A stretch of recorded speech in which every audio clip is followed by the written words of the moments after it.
You're listening to You Suck at Writing. And we're gonna tell you how to fix it. You fucking whores. Put on the gimp suit and gave us your Google documents. In this show, for anyone that's new here, what we do is we read stories from authors, and at the end, we give constructive criticism and feedback and resources on how they can improve their writing. And for emphasis, user submitted is going to be good. Everything is voluntary. They've signed the consent forms. They want to get something out of this experience. So, obviously, we're not going to censor ourselves. And also, even if something is not to our tastes, there's a target audience for absolutely everything. So I'm not gonna be like harping on something like that, but user submitted, honest feedback. That's what we're going to try to do here. Yep, that is the goal. And again, yeah, any jokes where we do during our reading, like while we are reading, is just we are reading this blind. We haven't read the stories beforehand, and so they're not meant to be taken as criticism.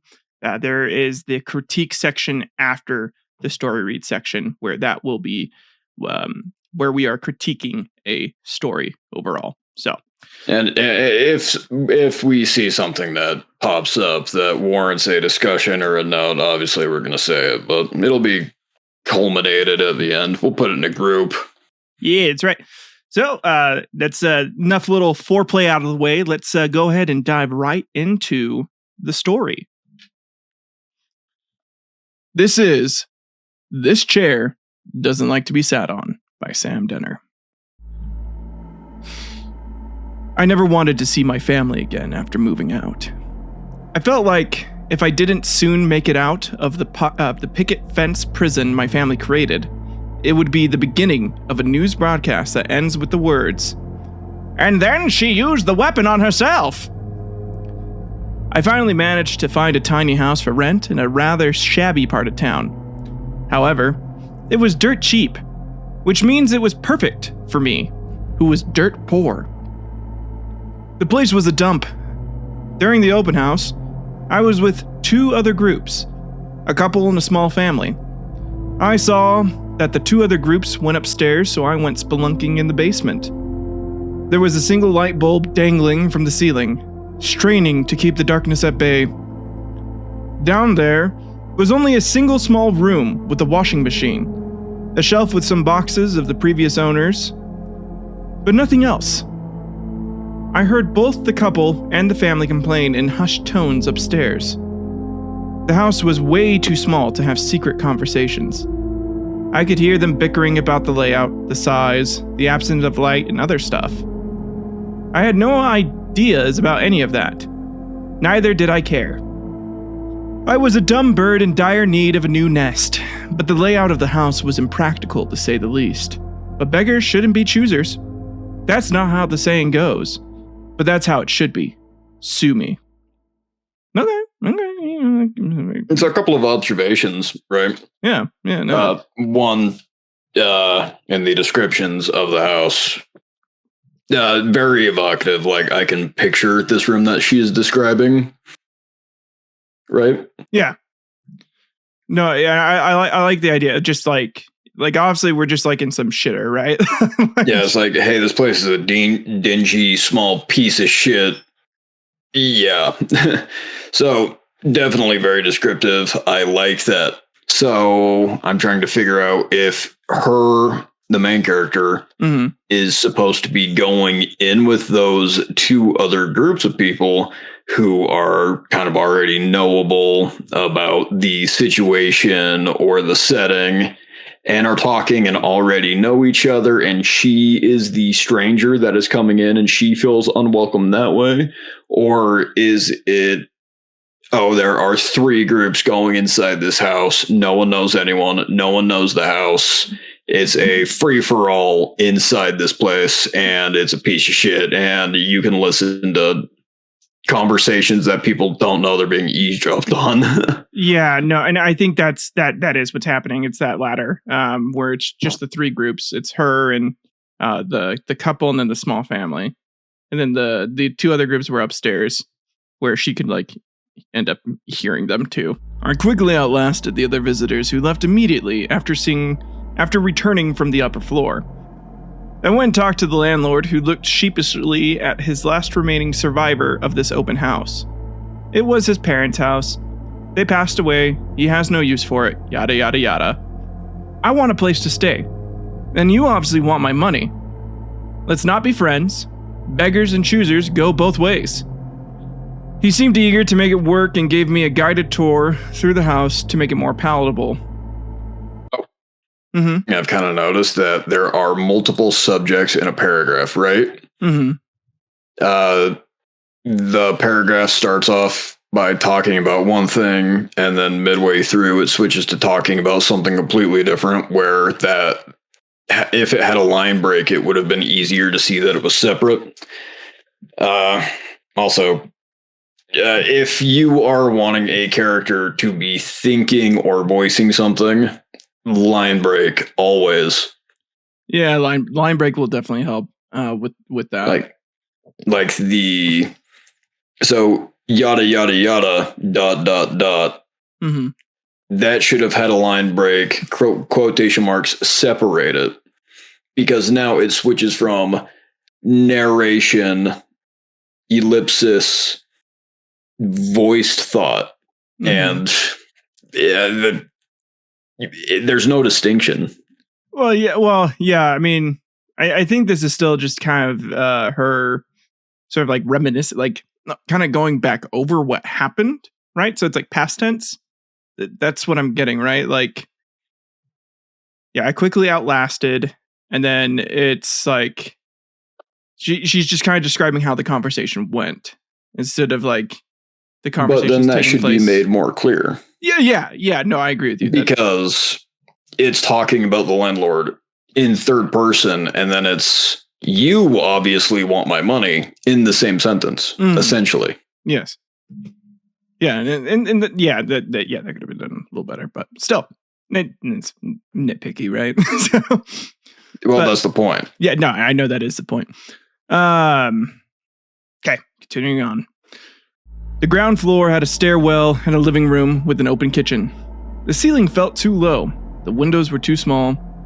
Tiny light bulbs were switched on during the day to illuminate the misery. That's good alliteration. The upstairs wasn't much better. After you went up the stairs, there was a door that led to the bedroom. You enter through the narrow door and stare through the square window inside the triangle of the opposite wall. The branches of the tree in the backyard blocked out the light, which tried to get in. There was barely enough room for the single bed beneath the window. There was one dresser and a slim cupboard on each side of the door. The other walls were empty because of their angle. There was a narrow hallway with a bathroom, a toilet, a tub, and a window. No shower, because of the wall that seemed to fall on top of your head. Across the bedroom, on the opposite side of the house, was the final room. When you just stroll through the house, it lends itself to be the last room you enter. The landlord looked uneasy. I just shrugged. I opened the door and stopped in the doorframe. At first, I thought I've already been to this room before. There it was colder than in the rest of the house. The room itself was identical to the bedroom, but instead of the dresser, cupboard, and bed, this room was completely empty, except for a single chair in the middle of the room, facing me. Been doing a great job at describing the house, like even the lighting. Lighting is a huge thing that if you're describing and writing about, and I can picture the lighting inside of a room, that can tell me so many things about it. That's great, right? Yeah, no, definitely doing great.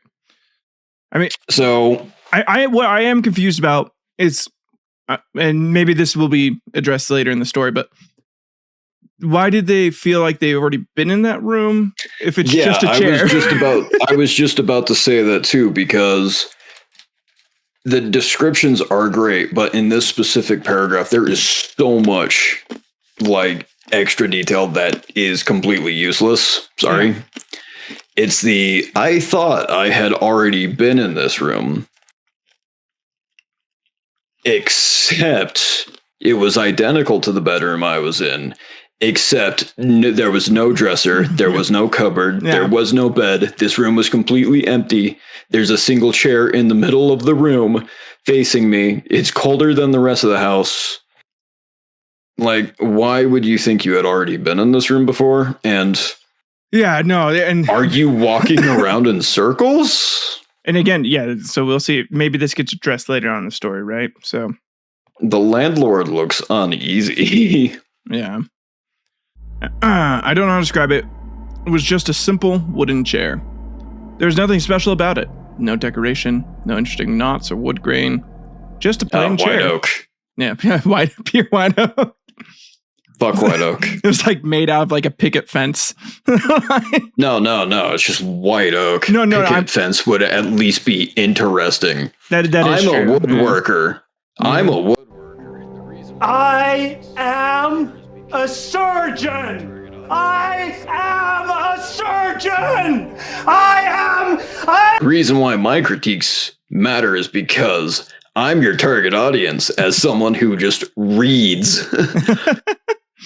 Yeah? I know all about those chairs that are simple, boring, no interesting knots or wood grain. White oak, the worst wood ever. All right, 4 legs, 1 backrest connected to 2 of the legs, 1 seat, no armrest.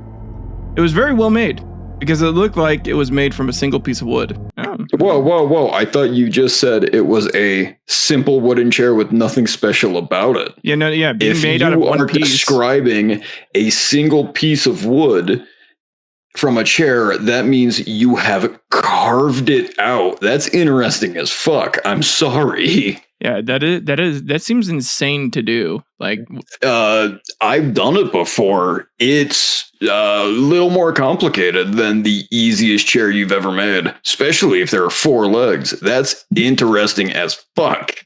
Yeah, no, that is pretty cool. Delete that last sentence because it's contradictory. Yeah, a little. From the subject matter expert of wooden chairs. You are the Reddit commenter that just comes on here and it's just like, actually. No. The difference between me and a Reddit commenter is I actually do what I'm talking about, and I'm not trying to get in the way of other people doing it. You're not trying to gatekeep woodworking. Oh, man. Yeah, no, I'm just trying to gatekeep people saying that it's boring, even though it is the most complicated thing you have ever seen. Yeah, that makes sense. Okay. But something was off.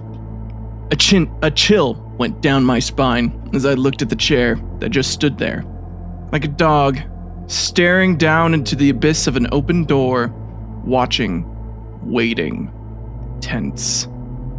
So is the chair a dog staring into the abyss? Is the chair watching, waiting, tense? Sounds like that chair needs a massage, man. I know, right? So obviously that needs to be refined. Make sure I understand the subject of the sentence. You can attribute, say, almost living characteristics to a object. I mean, you can, which is right? why that sentence, yeah, you can, but because I don't know if the subject is the chair or her, I don't know what the character is describing. Mm-hmm. And also, watching and waiting are verbs. Tense is an adjective. Yeah, like a dog straining to the abyss. Yeah, okay, so like a...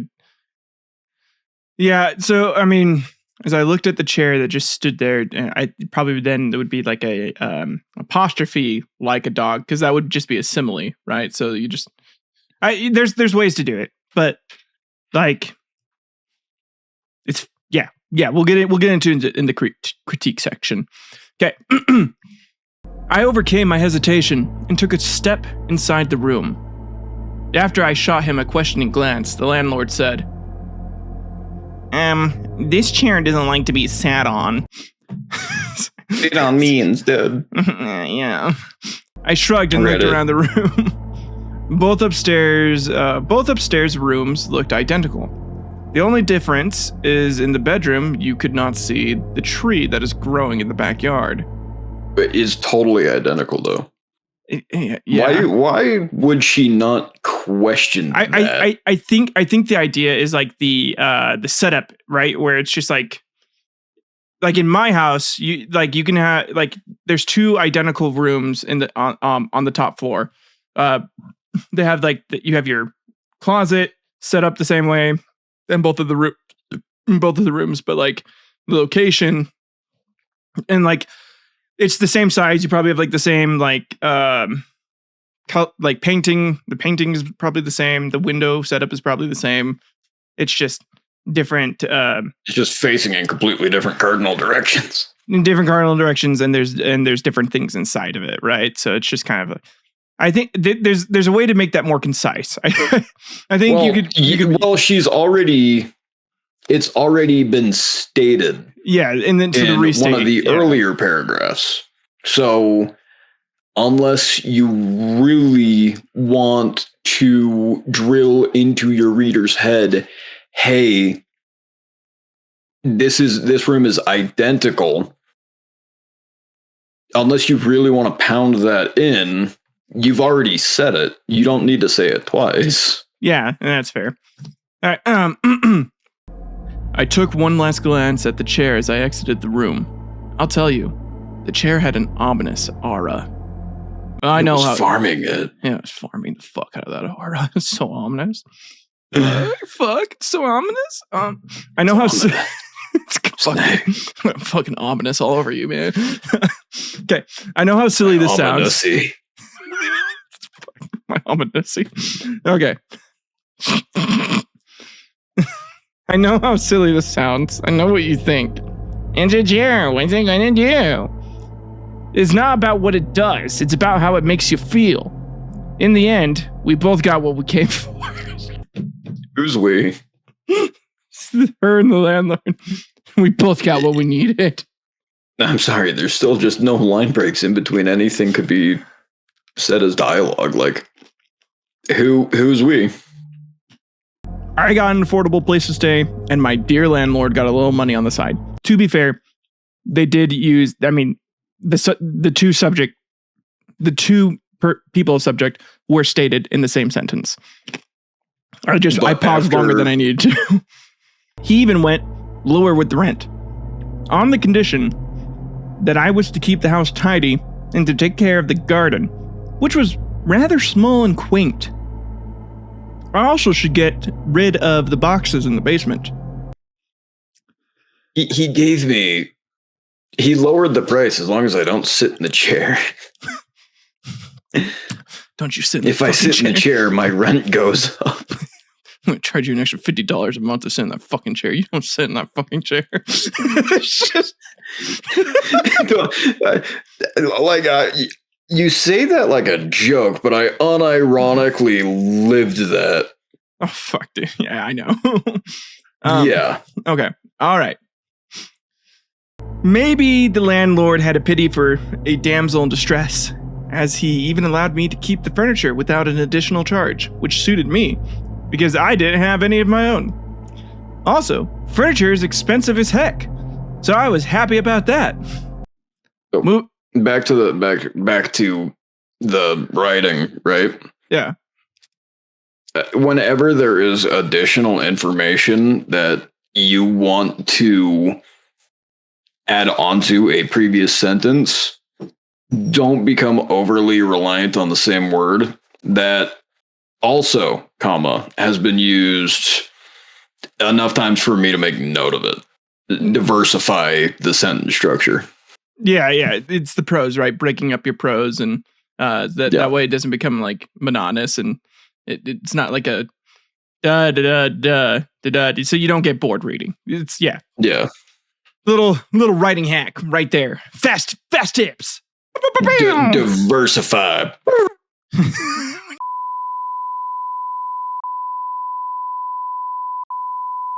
I'm going to bleep the fuck out of that. We do not want that heat right now.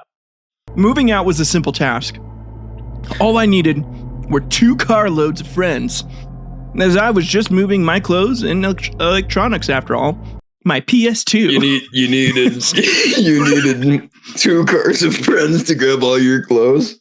Yeah, no, that is kind of 2 car loads. So maybe it's just like 2 trips with friends. Well, I thought it was 2 carloads of friends. Well, I mean, trunk space is kind of small. So if like you just have clothes, right? I could see her having enough boxes to like fill up. Yeah, but do I need like at least 10 people to help me move clothes? Unless it's like a clown car, which you can have more friends in there and it's a party, but you know.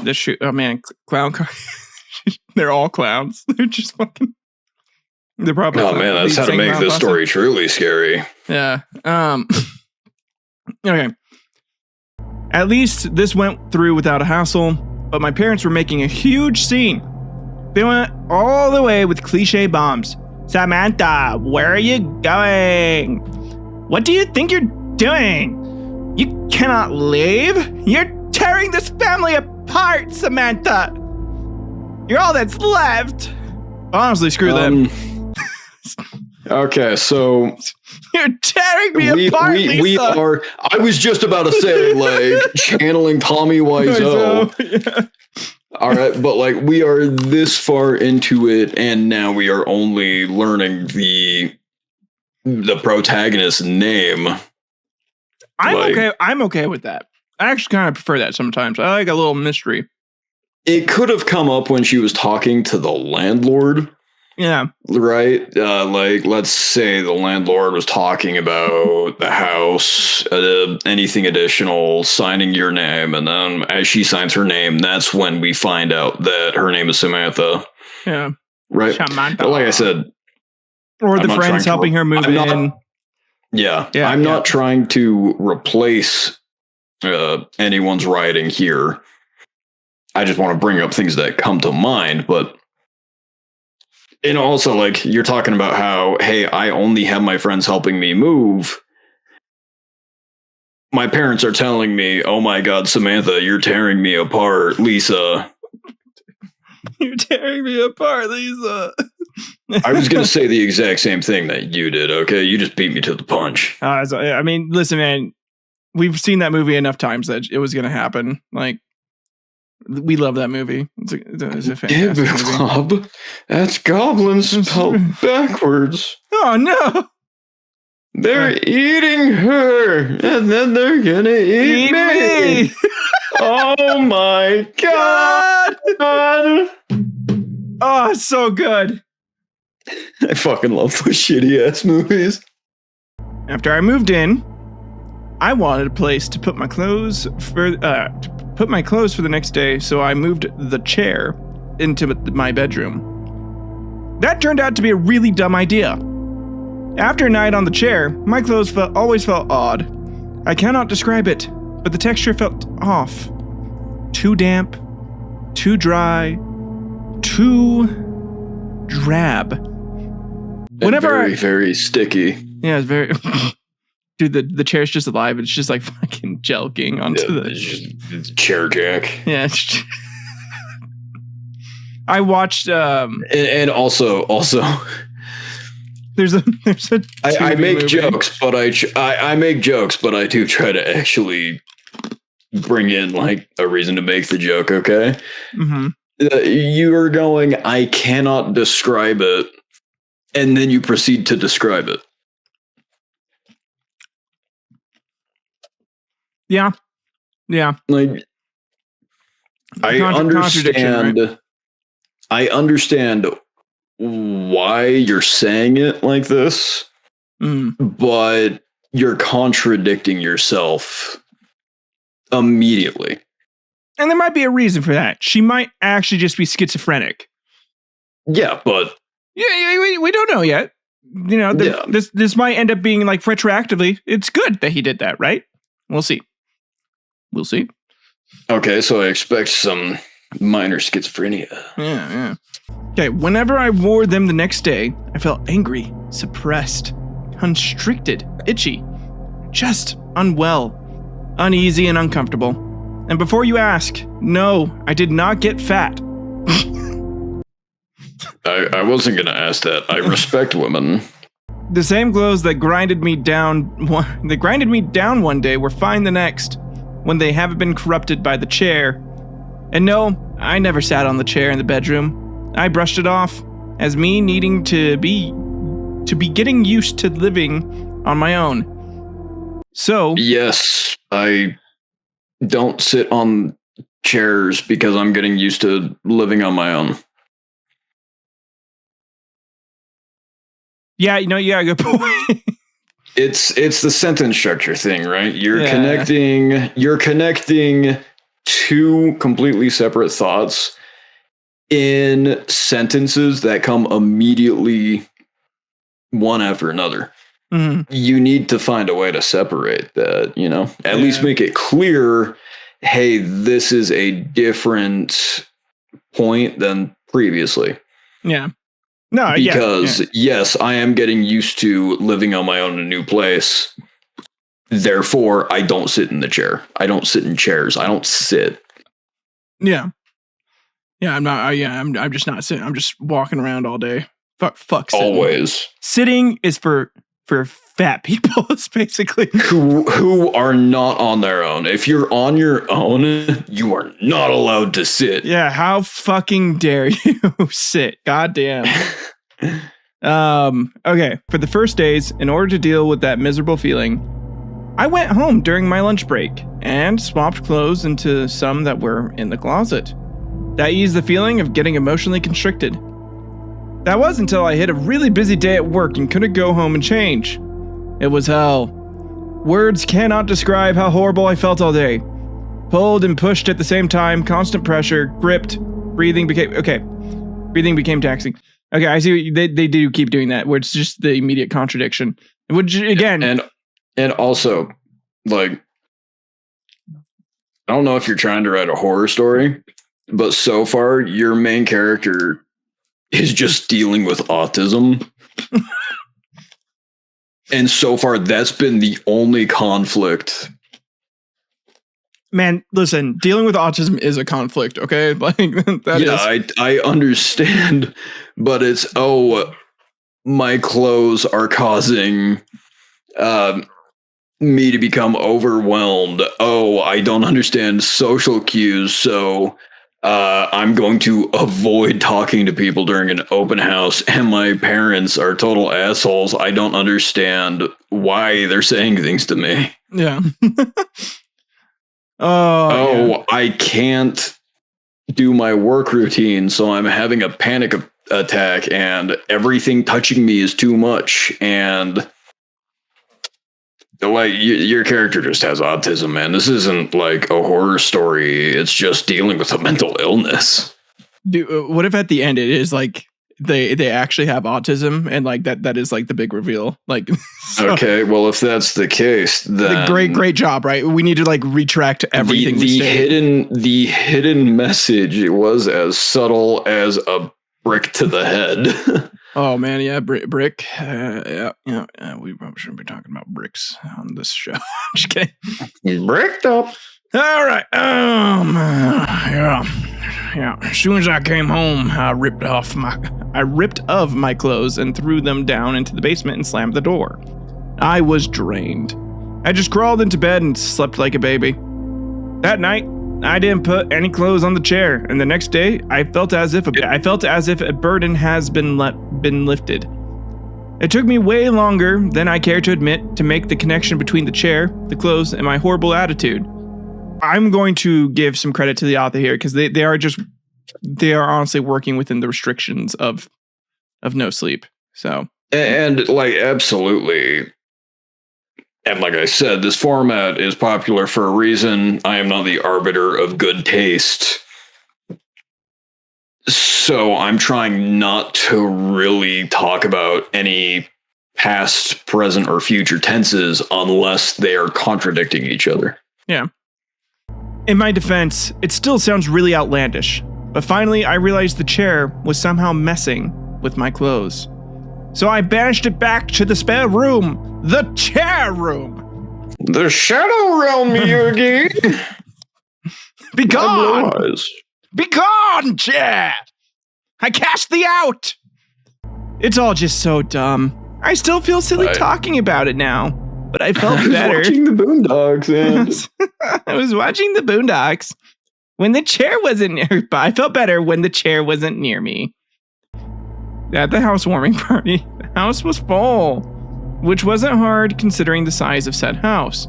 Also, you were renting. I've had housewarming parties for like when I first moved out on my own. I had people come over. Maybe I just don't have enough friends. You fucking just like hop off the call now, and you're like, you know what? Oh, man, I wasn't expecting like to have to reevaluate my life, because whenever I moved into a new place, I'd tell you to come over and we just have a drink and watch a movie. Yeah. But maybe I don't have enough friends to understand the need for a housewarming party. That's so sad. Also, housewarming party. Like and subscribe if it makes you cry every time. Ring that bell if you can relate. Also, housewarming party makes it sound much bigger than it actually was. I had Ellen and Carrie and their boyfriends, Who? Ethan and Brad, over. Ellen, Who? and Carrie. Ordered 2 family pizzas for my eager moving helpers, and we had a great time at the house. Okay. I thought you were poor. Okay. So right here, I'm confused. Okay, so is the housewarming party taking place after the moving in? In which case, like, see, this is where the timeline starts to get a little jumbled, right? Yeah, it's I have no idea when the housewarming party is supposed to take place, because you just described a week of work post moving in about the chair. When is this supposed to be taking place? Because before this paragraph, there is no mention of a housewarming party. There is no foreshadowing to a party. Like, you don't even know your friends' names until this paragraph, but they are just stated in a way that we are already supposed to know about these characters. Both couples brought a bottle of wine as a gift, 1 red and 1 white wine. Ooh. Nobody Fancy. wanted to drink the white wine. Yeah, the white wine remained untouched. The white wine sat on the chair and watched. It watched, yeah. As we drink the red wine.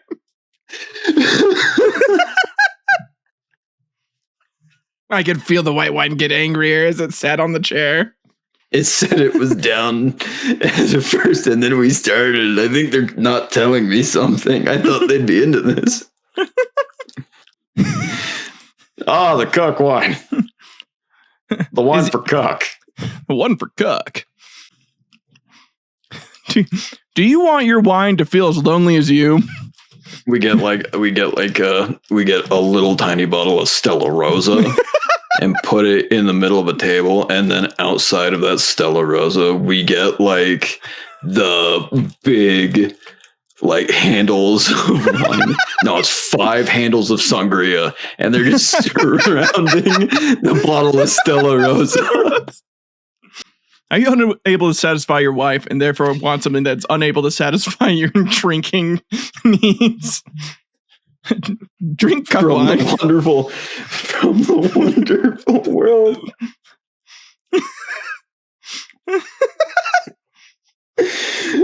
Brought to you by the wonderful country of Spain. Enjoy this tradition. Cuck wine. We opened the first bottle of wine, which was the red. Look at little Sammy, all grown up and living on her own now. It was the red wine. No one wants the white wine. Oh, God. Okay.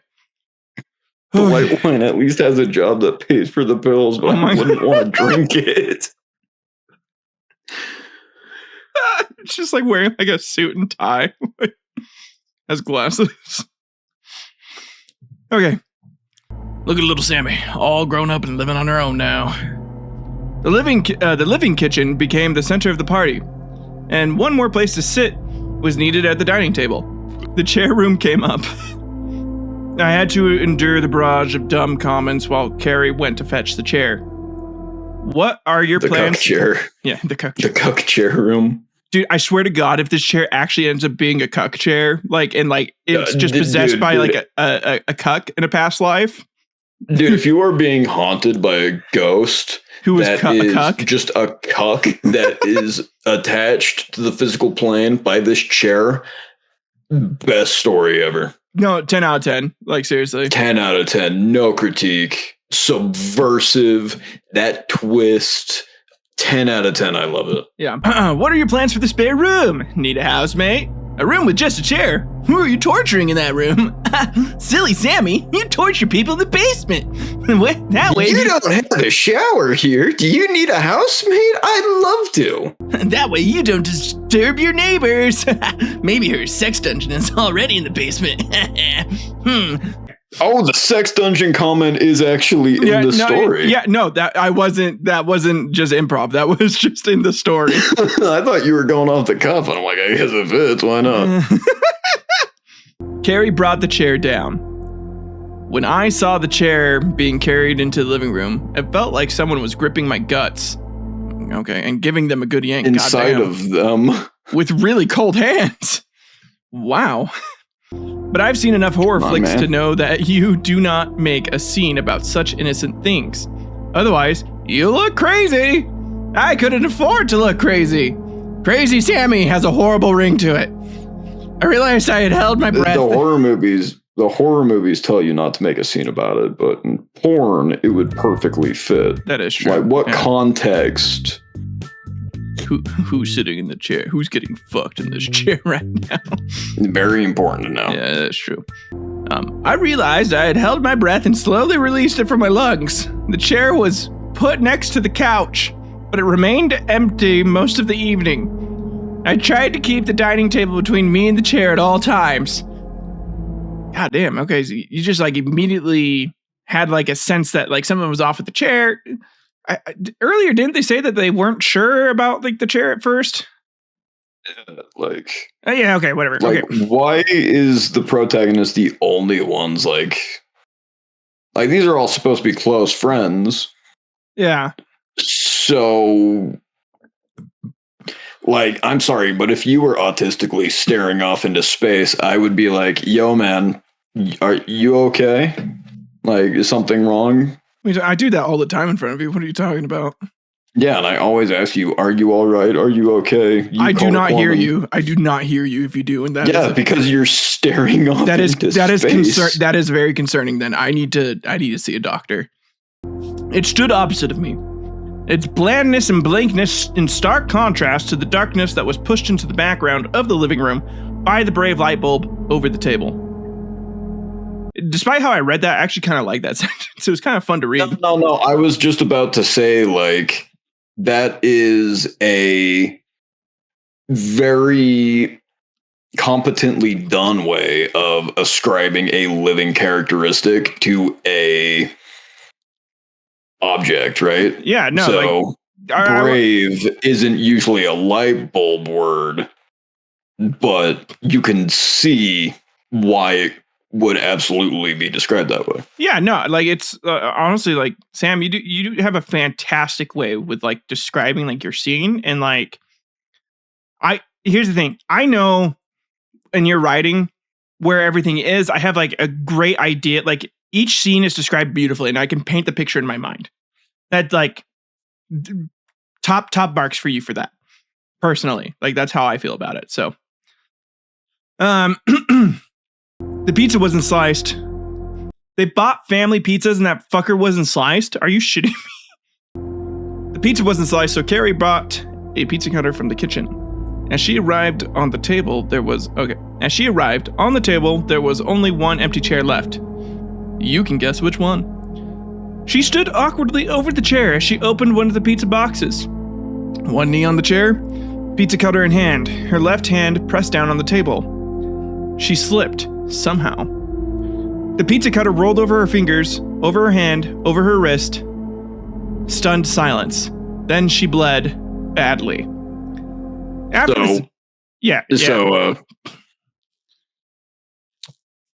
All right, so pizza cutters are not that sharp, right? I was gonna say one, like, have you ever seen a pizza cutter? Like, a pizza cutter isn't sharp. It's literally it's a butter knife that spins. Yeah. You aren't going to cut yourself on a pizza cutter, right? And also the way that the pose and positioning of the character is really Awkward. struggling to be clear to me, right? So she's trying to cut a pizza. Yeah, so she has like she has a pizza cutter. She has a box of pizza. She has her knee on a chair to kind of stabilize herself. Maybe she's like having to like reach over the table to like get like a full motion of a cut. But why wouldn't the pizza be on the table and you're standing over it? Like, no. The pizza is on the table. Okay, so here, let me. Okay. Like, it's just described very awkwardly. It's like, I understand how you need to show that the character is interacting with the chair in some way, but this is kind of a convoluted way to bring that. Yeah, there's only one chair left. I mean, honestly, you could have just like had her like, just kind of like sat down, or maybe like just like kind of just her leg accidentally brushes against it, and that's enough to kind of do some crazy shit too, you know? Or just very casually have the character like sit down in it, like make it appear super casual. Protagonist has a stray thought of, oh, what's gonna happen? I guess it's okay. Yeah. Oh, even though it just happened as an instant because the character's just sitting down. Oh, that was a big fucky wucky. Yeah. Plus, you can have like a moment of tension. That's terrifying. Yeah, that's terrifying. You could play with that. Yeah, you could definitely build a lot of tension there, and I think that would like really enhance the story. Like that moment where it's like she's been questioning about the evil nature of the chair all day, and then like it's also letting her like make it like a negative choice with her choosing to not seem crazy, so she doesn't say anything about the chair. So and she also it lets you allow the character to have a moment of, oh, it's a chair. Why have I been feeling this way? Am I really this out of my mind because I'm living alone? To immediate, oh fuck, oh shit, why didn't I say anything? Are you okay? Holy fuck, what the hell is happening? Yeah, and it's just a bit of a missed moment right there. You have like, when you have that moment where you can actually like play with that whiplash, that allows you to have a really strong moment.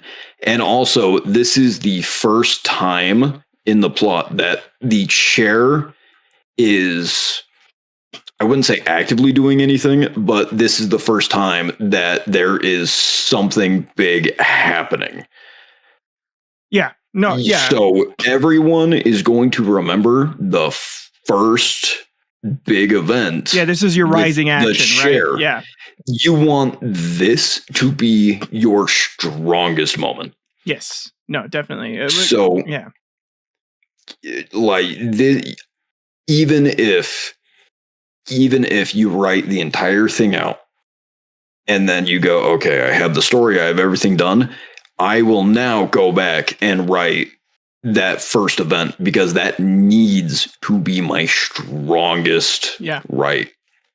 No, yeah, I would say after you get your first draft done, your second draft, you do look at those key points and like your exposition, like, and like your promises, like, what are you promising? Like, this story is promising, okay, there's something weird with the chair. We're going to figure out, hopefully by the end of this, what's going on with the chair, right? That's the promise. It's like video games, right? Mm-hmm. Video game developers will always design the first level last, because if you turn on a game and the first level is boring, you aren't going to keep playing it. Yeah. No, your first level has to teach you how to play the game too.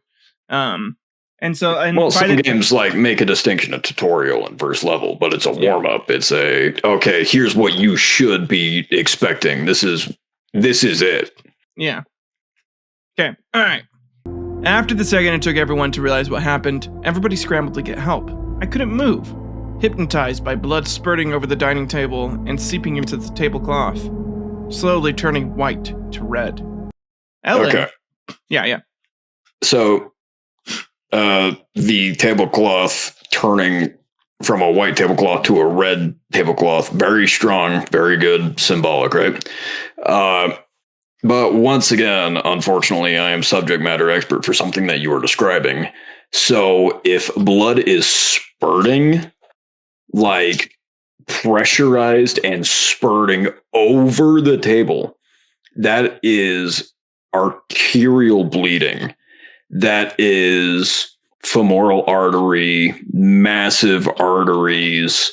That is they're bleeding out in 30 seconds to 2 minutes. That's, the character is instantly becoming pale because they're rapidly losing all the blood in their body. This is, we need to get a fucking tourniquet. Yeah. Otherwise, this person has zero chance to survive. And that is usually a massive puncture wound. Mm-hmm. Or you just got shot. You aren't going to get arterial bleeding with something about as sharp as a butter knife. I mean, unless, I guess, like, she went real deep into her wrist, right? Like, but with a pizza cutter, you're not doing that. Yeah. Unless somehow you're related to the Queen of England, where, like, you're just going to bleed out the minute you were born with paper skin and glass bones. True. Very true. Goddamn incest, man. And that shit fucks like, it up. if you want that visual of blood spurting everywhere, the event that caused that has got to justify the consequence and that punch. Yeah. Someone slipping while cutting a pizza with a pizza cutter, that is something that happens, I'm sure, every single day to at least one person.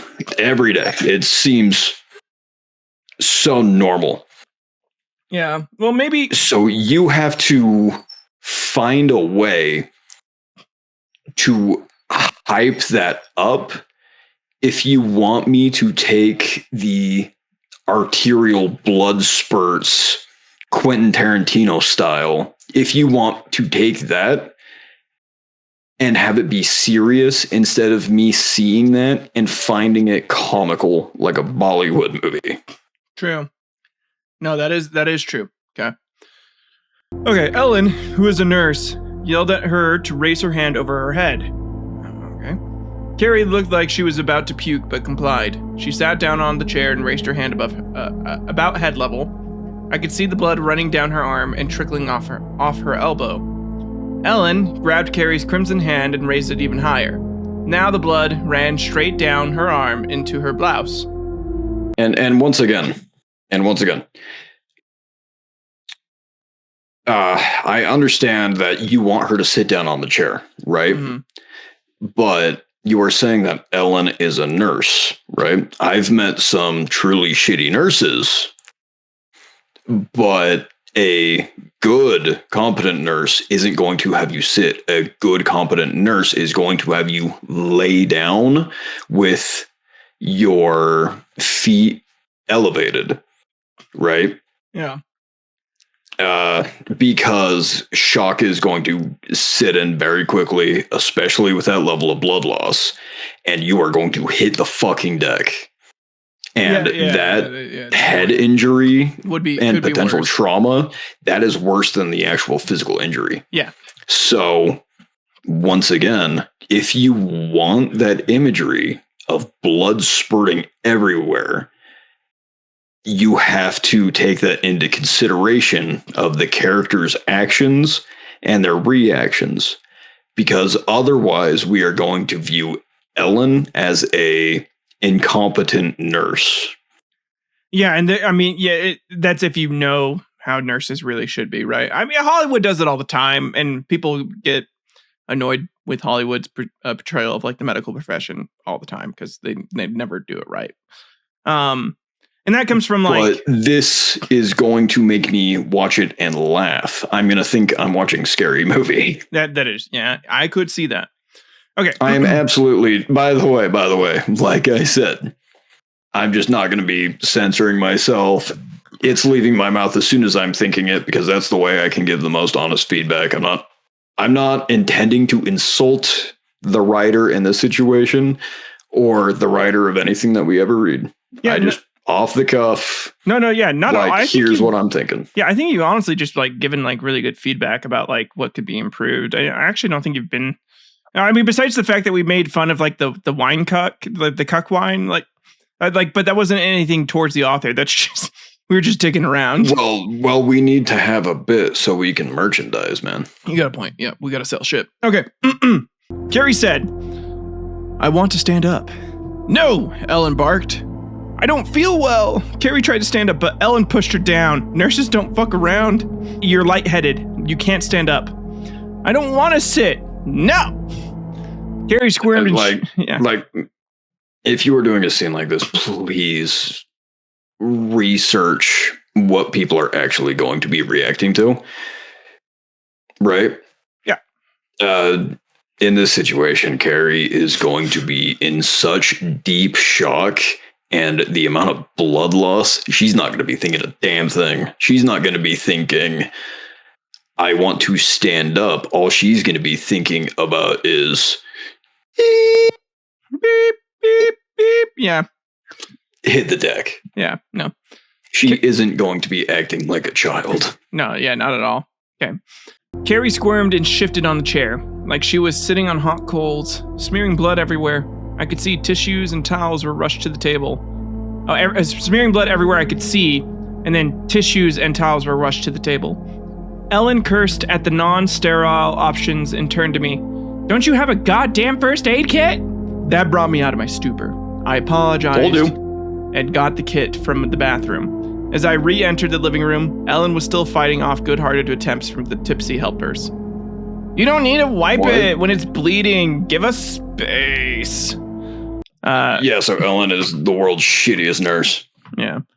I gave her the first aid kit and she dressed Carrie's wound. "How did you fuck up so badly?" Carrie's boyfriend Brad exclaimed. "I've never seen someone get hurt with a pizza cutter." Also, it's still bleeding, but she dressed the wound. That needs a fucking tourniquet. Yep. That is a fucking event. It's not, I dressed her wound. Yeah. It's, I slammed her to the ground, took my knee, shoved it into her armpit, and put all of my weight on her one pressure point until the bleeding stopped, because I'm cutting off blood flow from this arm. So that way I can take my belt and tighten it until this arm isn't getting any blood anymore. And it's starting to turn purple. And I'm taking a Sharpie and I'm writing on her forehead, T, what time is it? Yeah. It is not I dressed a wound, or, I applied tourniquet casually. When it is a injury as bad as described, that is not something that has any ounce of casually applied to it whatsoever. Like I said, she should be on the ground. Yeah, no, that's fair. Ellen's gaze could have boiled a pot of water. "Brad, shut up." Ethan understood the hint, grabbed Brad, made the motion for cigarette, and they evacuated the room, after abducting 2 beers from the fridge. And to be honest, it was a prick move, to berate your girlfriend after what just happened. But I kind of get what he was getting at. Everything was a mess. The table, the floor, Carrie's top and pants all had big fat drops of dark blood on them. The mood was gone, party's over. And worst of all, the pizza was ruined. And the prom is tomorrow. Okay, so yeah, worst of all, the pizza. That's just kind of funny. "Everything under control?" I asked. "How are you?" Ellen nodded grimly. Carrie looked like she was about to faint. I don't want to sit, she said quietly.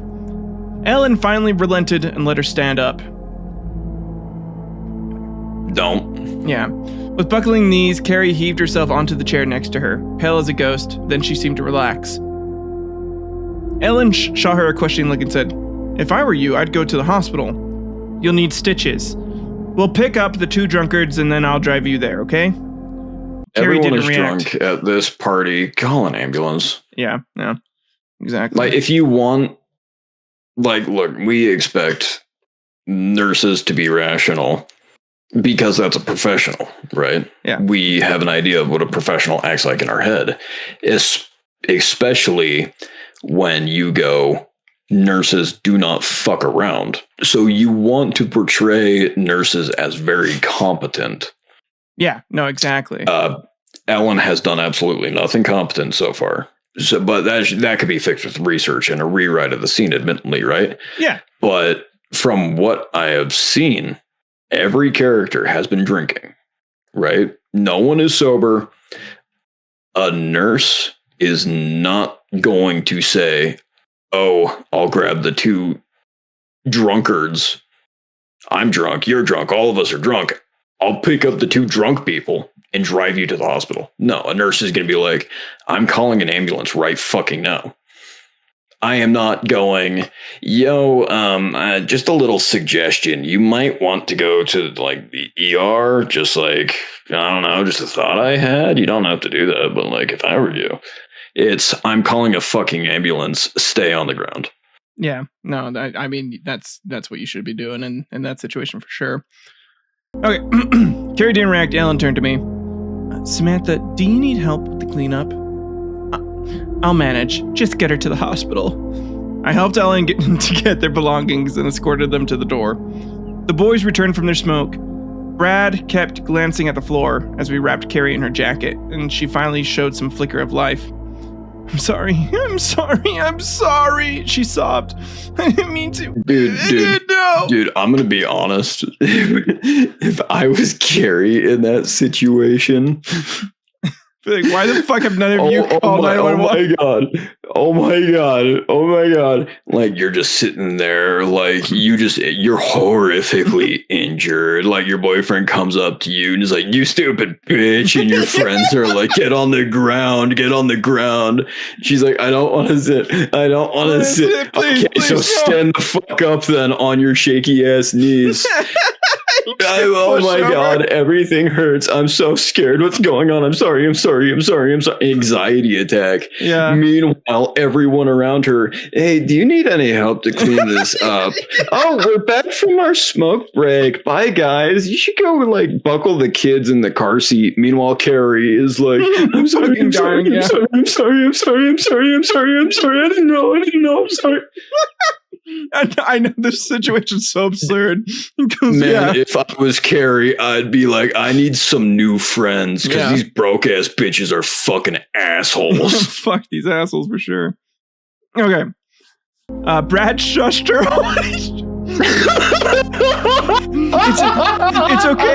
It's okay. Next time we'll tell them to pre-cut the pizza. Yeah. Your dumbass child can't handle a fucking butter knife. Yeah, you fucking child. Oh my god. Ethan elbowed mature bitch. Ethan elbowed him into the ribs and asked me, "Sammy, are you sure you don't need any help?" "Oh, it's fine. I'm used to cleaning up after parties. Remember?" These people are assholes. Yeah. There are no like positives to anyone in this scene. I know. Yeah, this is man. They made their exit, and I was mentally hardening myself to clean up the crime scene. Oh my god. Literally. Yeah. My friend almost bled out, but now I have to clean. What a selfish bitch. I can't believe she cut herself like this. You're supposed to go vertically for results, horizontally for attention. Do you need help cleaning up after your clumsy ass friends? Well, did you know you could use cuck wine? Cuck wine makes a great cleaner. For all of your emo friends. If it's not white, it's not cuck wine. That's right. Okay. Mother used to say, cleaning is so much more bearable when you've got a slight buzz. She was also an alcoholic with an opioid addiction. And she cleans every day, so she'll know, She right? was like Kurt Cobain's mom in all of the ways. So, in order to prepare for the cleanup, I emptied my glass of wine and those of my friends which got left behind, and emptied my glass of wine and those of my friends' glasses which got left behind. At least it wasn't red wine. So you're an alcoholic. At least it wasn't red wine. They drank the fucking white wine. Racist. No, they drank the white. They drank the cock wine. No. Oh, you're gonna turn into a cock. You have to sit in the chair now, Carrie or Samantha. Okay. It's like Stephen King instead of prom. You have to sit in the chair. I gathered the cleaning supplies from the kitchen and surveyed the situation. I even did the glove slap, thinking, where do I get started? It looked like What? What? What? You know, like the glove slap on your thigh where you're just like, what do I even do? You know? Like, no, or are you thinking like, oh, I stretch the glove over my hand, release it, and let it snap into my hand? Like, that's a proper noun. I'm thinking like hands on hips, like the glove slaps you're, you know, like kind of down, but you're treating it like it's some universal proper noun that everyone immediately knows what that means. But even just reading this, me and Tyler both had completely different ideas. Carrie knows what it means, and that's what fucking matters here. Okay, Brayden? Carrie's Who's like Carrie? I mean, Samantha. Shit. Sorry. Samantha. Who's Samantha? Samantha. Why Samantha? Where's Samantha? Also, are these both of those names have all been from like Sex and the City, right? Like, like you have Carrie, you have Samantha. Is there an Ellen in Sex and the City? Yeah, I'm gonna Google this. Well, also like there's Brad, which is close enough to Mr. Pig. It's true. Okay, so you have this really was a Meat Canyon Discord server, wasn't it? Yeah, Carrie. No wonder she's such a bitch. Okay, no, Carrie, Samantha, Miranda, and then Charlotte. So no Ellen. Okay, yeah, no Ellen. Okay, so wait, so is this like some fan fiction of Sex in the City where it's like they need to be punished and it's just torture porn? That's what it turns into. Well, we don't have too much of it left. They need to be punished. Okay. It looked like I murdered someone in there. Maybe the alcohol wasn't helping. I was feeling really tipsy at that point. First, I threw the pizza in the trash. I watched my friend almost bleed out. Time to get drunk. That's literally what she did, though. Dude, I'm starting to believe that her parents are the most rational people in this story. Like, are you sure you're ready to move out, you dumb bitch? Like, you are a child. Yeah. Why are you drinking? Absolutely, you should not move out. Oh my god, you need at least 5 more. Your frontal lobe needs to develop. Holy fuck! Like, oh man, if I had a child like that, I would also I am quite certain that Carrie doesn't have AIDS or anything. I know. I was about to get to that line. Yeah. Okay. So first, I threw the pizza. Thing to say. I watched my friend almost die. Oh, I hope she didn't give me AIDS. First, I threw the pizza in the trash. I am quite certain that Carrie doesn't have AIDS or anything, but no one is eating a blood-soaked pizza. Then I clumsily picked up the tablecloth, trying not to get too much blood on me. I had the great idea to mop up some of the blood with the cloth. I looked around, then I sobered instantly. I stared at it. The way that you were reading that. I clumsily picked up the tablecloth, soaked with blood. Trying not to get too much blood on me. We have on me. the best tablecloths.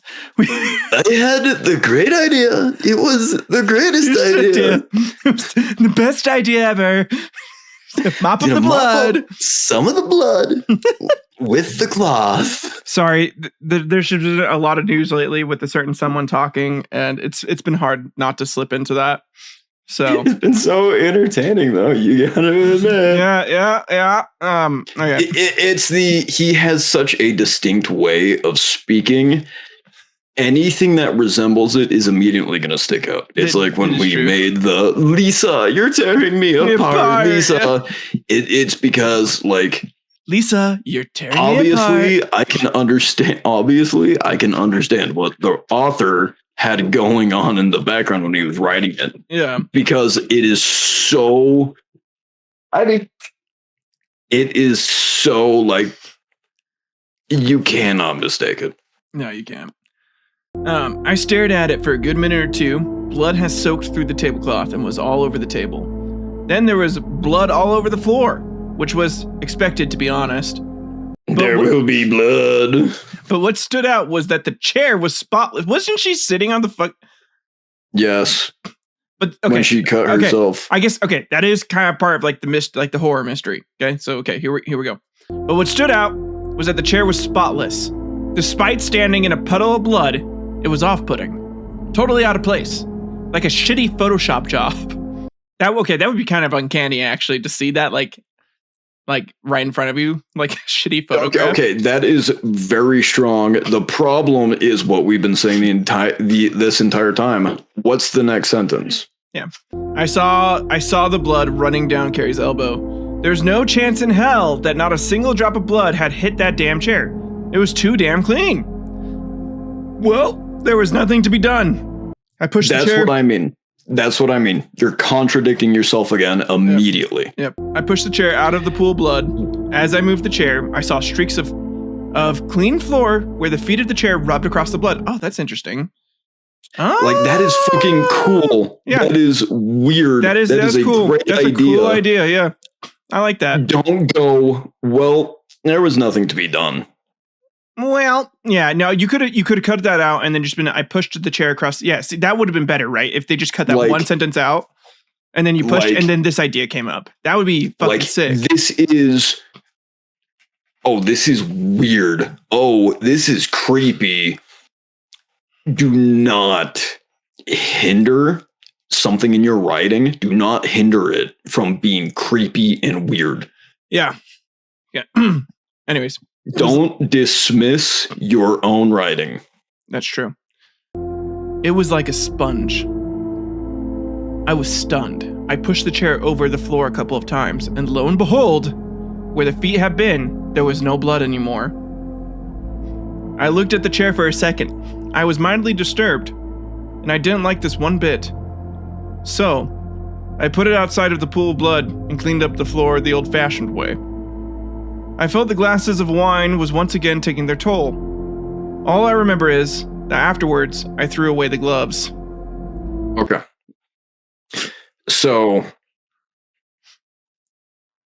the image and premise of that passage is, it is so interesting, right? Yeah. I'm like, yo, that is a strong thing, because the chair hasn't taken any action, but it's, oh, fuck. The blood is disappearing whenever the chair touches it. I'm like, that is drawing all of my attention in the scene. So you would expect the character to have all of the attention on that fact. That's true. Right? I wonder if you could have done something like earlier in the story, right? Where like at the very beginning of the story. This is the first scene where the chair has really taken an active part, right? Yeah. So I'm not saying, oh, there's something earlier, right? But right now, that is such a strong, unique image. My attention is on the chair. So you would assume that the character's attention is going to be on the chair, because me just reading it is, yo, what the fuck? So the character going, I didn't like this one bit, so I put it outside the pool of blood and kept doing what I was doing. No, your reader is reading that and they're going, that is fucking intense. Mm-hmm. Yeah. Why is the character just dismissing that and then doing what they were doing in the first place? Well, I think it's because they're drunk. Well, it said that they sobered up instantly once they saw the blood coming up. Yeah. That is this room is staying soaked full of blood because I instantly forgot I was supposed to be cleaning. As soon as I see this chair, I'm not just putting it outside the pool of blood and just letting it be. I'm getting rid of this fucking thing. I don't like this. Yeah, I'd light that shit on fire. Right? Like instantly. And if that fire is like, I made sure that chair burned down to ash. Yeah. I must have dreamt that because when I woke up, the chair was in the exact same spot. Well, as that it was in before I set it on fire. Yep. Yeah. Well, okay. The next morning, I slept in because those glasses of wine really hit me hard. I made myself some good old-fashioned English breakfast and sat down at the freshly cleaned dining table. Why would you be eating blood sausage after the events of last night? And we don't know if it is blood sausage. Okay, it's an English breakfast. Is that a good old-fashioned English breakfast? There are like 3 things that could be. Okay, blood sausage, beans, beans. I was gonna say it's just beans. It's just beans. Yeah, it's just beans. The cleaning process. Beans head. Fuck, dude. Okay, the cleaning process was hazy at best, but I did an okay job. Okay, listen, and any of you British people listening, you all know that your breakfast is shit. If you had breakfast in America, you know why. You know why we're talking shit on that. Okay, like our breakfast kicks ass. Our breakfast is the best breakfast in the world. No. What do you mean, no? No. Our breakfast is the best in the world. Hands down. Tyler, I will fight you on this. Every other country's breakfast sucks ass compared to ours. No. America's breakfast is the best breakfast if it is not breakfast time, right? You gotta okay, listen, yeah. Our breakfast is even better during lunch and dinner. Yes, you are right. No, that's the only time it's good, because if I'm waking up and I'm immediately eating 1,200 calories in a cake that you fried in a fucking pan, I'm going back to bed. Okay? You got a point. Best breakfast in the world, Asian countries. Because you know what that is? It is some sort of rice, some sort of fish or protein, and just spicy chili oil to wake you the fuck up. That is the best breakfast in the world. That's not even breakfast, it's fucking lunch. That's just lunch. Fuck you. No, it's not breakfast. You know what breakfast is. You know what breakfast food is. Okay, Tyler, huevos rancheros is not American breakfast. I love huevos rancheros, but even Mexican breakfast pales in comparison to the American breakfast. It just okay. I assume you weren't talking about a bowl of cereal. So what are you thinking? I'm thinking pancakes. I'm thinking fucking sausage. I'm thinking fucking scrambled eggs. You know, like fried eggs. God damn. Okay, so I'm going back to pancake bed sandwich after I eat this. A pancake sandwich. Okay, listen. But yeah, you have it once a week, and it's fucking awesome. Okay, because the rest of the time you're waking up and your breakfast is just coffee. Okay. Your breakfast is just fucking coffee because we're so busy and we work ourselves to death here. Very important part. It is just coffee. Yeah. No cigarette, because we are better than the fucking French. That is true. We are better than the fucking fuck you, France. Come at me. The cleaning process was hazy at best, but I did an okay job. Sure, a forensics team would probably still find traces of blood, but I'm no expert, okay? Also, I didn't do no crime. Black light would make things start to fucking glow. Yeah, that's right. Yeah. Instead of like blood, it is cum. Like the chair is a cuck chair, and so it turns blood into cum. Wow, Jesus could turn water into wine. Satan turns blood into cum. Also, I didn't do no crime. I actually kind of like that. I mean, I like it gives a little. I like that. Yeah. I like that. It's a little personality, a little bit of sass, a little bit of spunk. Carrie is definitely fucking dead, though. Yeah, no, probably. Yeah, with the amount of blood, dude. Fuck, dude. And the amount of lackadaisical not giving a singular fuck that all of her friends gave. She's dead. She's dead. She died. I didn't do no crime, no bitch. Yeah, that's right. She dead. I mean, it's true. Out of all of them, Ellen would be the most responsible, I think, because she is a nurse and didn't do shit. Yeah. Actively did things to harm her, too. And you can't claim incompetence. That's a felony. Yeah. Okay. The chair stood across from me, squeaky clean, facing me. Did I put it that way yesterday? I wasn't sure. Then I almost spit out my breakfast. And no, it wasn't the alcohol. The once plain, bland, and boring wooden chair now had 2 knots in the backrest that peeked over the tabletop at me, like eyes. I know for a fact that those 2 knots... Watching like a cock. Yeah, like a cock. The chair has eyes to watch now. Fuck. It's evolving. It's evolving into its cuck status. At least it doesn't have a mouth. Just wait. I bet it gets a mouth and it's like, I want to watch. That's all it says. And then the chair said, maybe we were the real I have no mouth and I have no scream along the way. I know for a fact that those 2 knots weren't there yesterday. Everyone remarked how plain the chair looked. I felt watched. Now is the part in horror movies where the damsel in distress calls her friends, all panicking, and demands to know, had the chair always have these 2 knots? And her friends never gave a satisfying answer and probably think she is crazy. So I didn't do that. I'm not crazy, right? Crazy Sammy is still a horrible nickname, remember? And also, like, your friend is dead. So we gotta get through this, Brayden. We gotta get through this, man. But oh man, the next line isn't going to make it any easier. I know. But I have to say that eating across from this stupid chair was really getting to me. I felt watched, judged, sentenced by a chair. Don't overreact, Samantha. It's just a chair. Nothing's going to happen. You're stressed because of work, on edge because you're living alone, and probably still drunk because you almost drank a whole bottle of wine on your own. Dude, imagine having a hangover and being drunk at the same time. Yeah, wine drunk is it's a whole different ass level of drunk, man. Oh man, I fucking can't, dude. It's bad. I felt its wooden glare boring into my skull. A nasty headache developed, which I also attributed to the alcohol. The pressure in my head, constriction. I felt like I was wearing my clothes after they were infused by the chair. Also, you have never said the character got dressed ever since they tore off their clothes.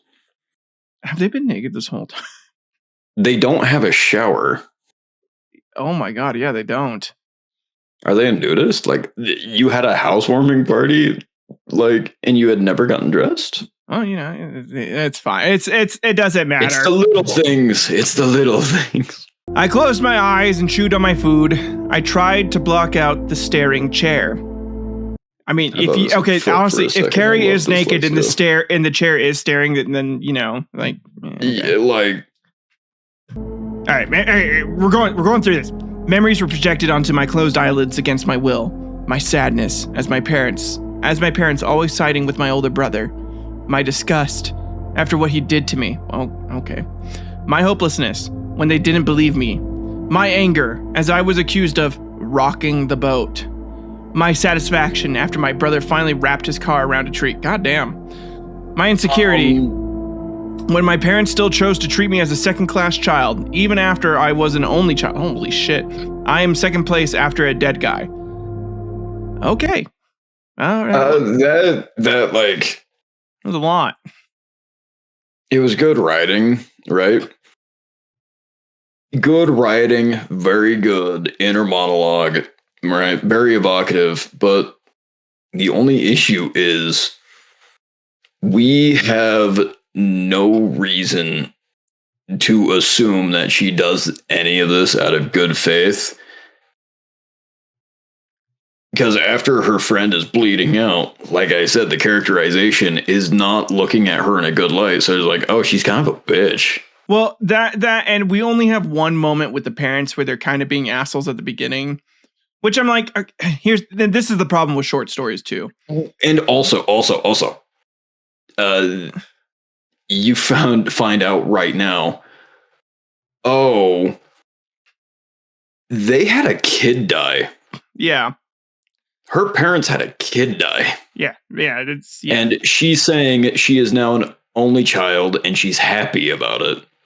Well, to be fair, I think the assumption is the brother molested her, right? So like, yeah. So But I mean, there's no additional characterization giving to that though. Like it's still kind of up for readers' interpretation, but also like you're kind of feeling sympathetic and bad for the parents now.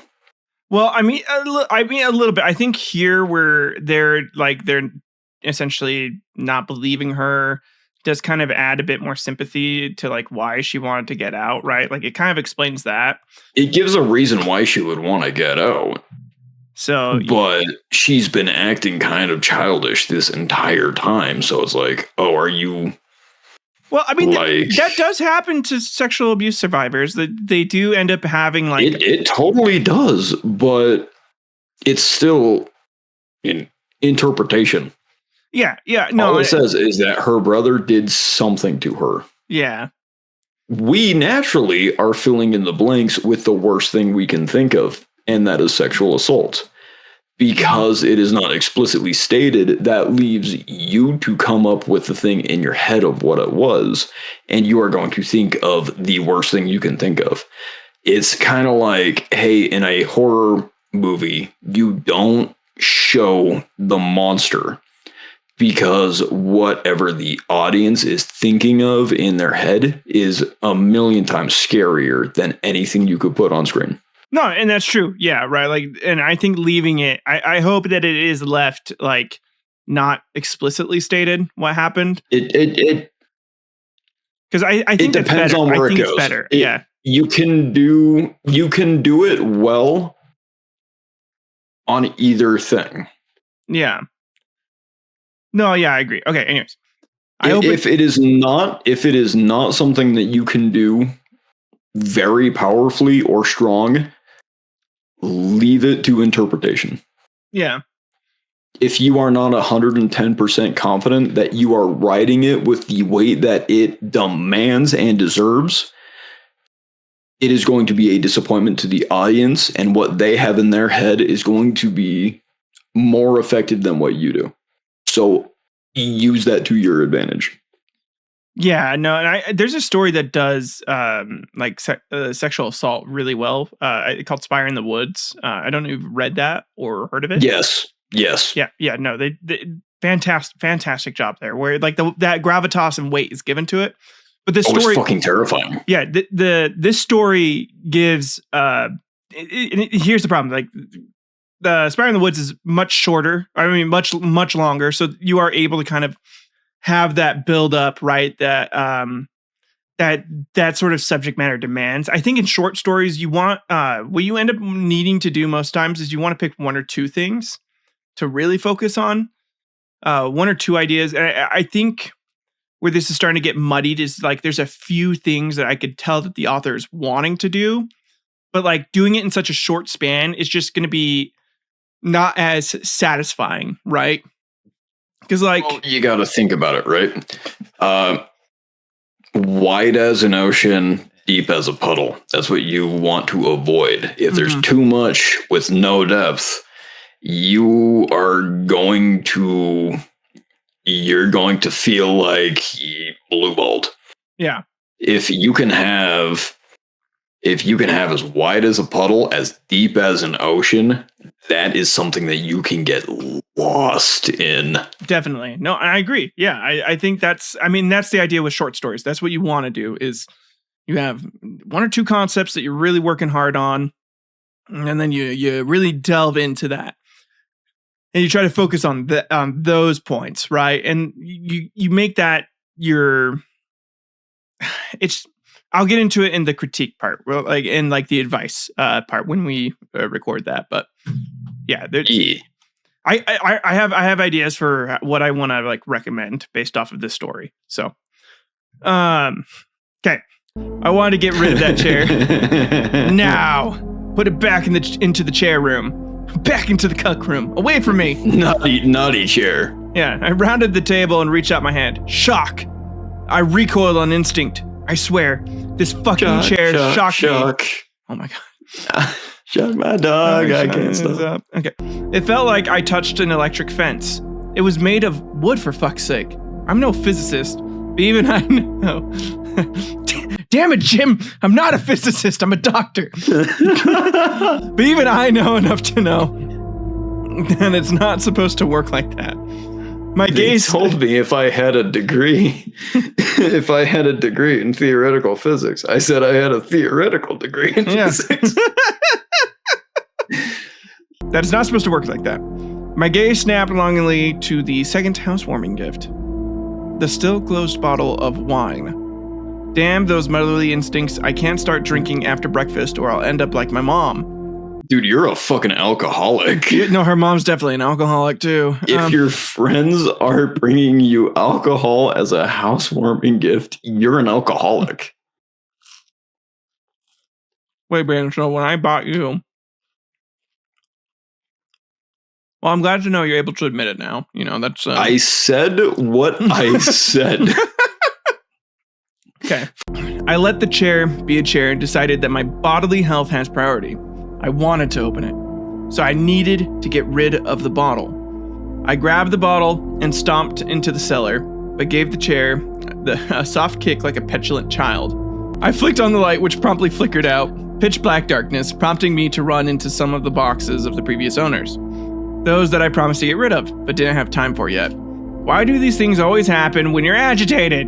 Of course! I didn't bring my phone this once, so I stomped back to the kitchen to get it, and returned to the basement. I could have sworn that the chair's eyes were following me. Yeah, because the chair's looking at you and going, wow, this bitch is a mess. Yeah. It doesn't even want to kill you. It just wants to help you now. Like, oh, shit, dude. It's like, damn, bitch, you live like this. Yeah, fuck, dude. Listen, I'm going to... See, that would be a funny prompt. It's just like an evil spirit is like possessing some furniture in your house, but the furniture judges you. It's not even evil. It's like the lady's like, I swear to God, I have a poltergeist, and the ghost is like, I just pity you. Yeah, I feel so. It's like what you do in the shadows, except instead of vampires, it's ghosts, and it's just a cuck ghost that's like, holy fuck, this bitch is a mess. Yeah, worse than I am. Why is she never wearing clothes? Yeah. Please put on some clothes. The chair just constantly has clothes on it, just to be like, please. He's like, I laid it out for you. Yes, it's gonna feel a little weird because I'm a ghost, but like, bitch, put some clothes on. You're a mess. Oh my God. You don't have a shower. You've been rotting. It has like a bucket of water just sitting on it. The guy's like, I might be a cuck, but I'm not a voyeur. Fix yourself. I get consent. I make sure people have my consent first before I get cucked. Okay. The ghost is like, I'm a fucking cuck, and I'm a ghost. I'm a dead cuck, and I have my life more put together than you. Okay. With my phone light, I managed to find a spare place for the bottle, but I had the bright idea to search for an extra light bulb in the boxes, since I can guarantee you that I didn't own any of my own. I was new at this, okay? So I grabbed 2 boxes at random and brought them into the living room because I didn't have the nerves to rummage through boxes in the dark. That's fair. I got a box cutter, cut open the tape. Wait, is she just the shit that the son wanted? A box cutter. You have a box cutter, which is sharp enough to cause arterial bleeding with a puncture wound. Yeah. And you let the blood fountain happen from the pizza cutter. Yeah, no, yes. I mean, yeah, here, you could have done like God, yeah, there are a few ways I could have. And it was a housewarming party after you moved in. If you really wanted to make blood explosion, those were the friends who were supposed to be helping you move in. Yeah, they could have been helping like open up boxes, and she could have been sitting down to try and like open a box with a box cutter. That would have made more sense, right? Like, yeah. Okay, we're getting into the weeds. We're getting to the fucking weeds. Okay, back on track. Goddamn. Okay. Cut open the tape and emptied them out in the hallway, out of sight of that damn chair, and found random bits and pieces and a photo album. I know it was wrong, but I flipped through it. There were my landlord and his parents, but they looked somewhat younger. They seemed like a happy little family. Don't worry, the pictures were not in black and white. That would be too cliche. That's not the part I'd be concerned about. Yeah. Then there was a picture of the backyard. There were 4 strange little tree stumps. Little tree stumps were sprouting in a square shape. The next picture showed the same place, but there was a hole in which the 4 tree-like stumps rose like brown monoliths. My landlord and his dad... Also, don't say brown monolith and hole. Yeah, it's poopy. It's like a little poopy. My landlord and his dad were posing next to the hole, thumbs raised and smiling like fishermen who caught something. In the next to last picture of that page, the hole was even bigger, and the chair stood right next to it. You could see the indentations of the chair inside the hole where it was buried upside down. The excitement of the 2 men radiated through the photo. What the hell? My eyes darted to the door of the living room, as if expecting the chair to stand in the doorframe, but of course it wasn't.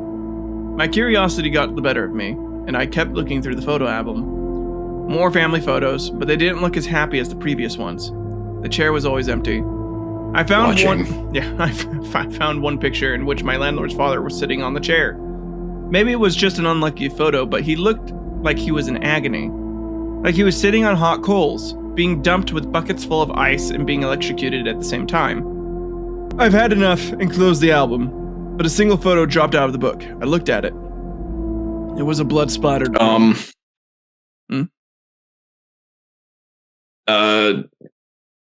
Like I said, personal taste, right? Mm-hmm. If the character has the opportunity to act upon the world instead of only having the world act upon the character, take it, because it makes your character feel like they had all more agency and control. Yeah, proactive versus reactive. I've had enough and closed the album, but a single photo dropped out of the book. Mm-hmm. That is them reacting to the world that is acting upon them. If it was better and goes, I mustered up the last possible bits of courage that I had and turned to the last page.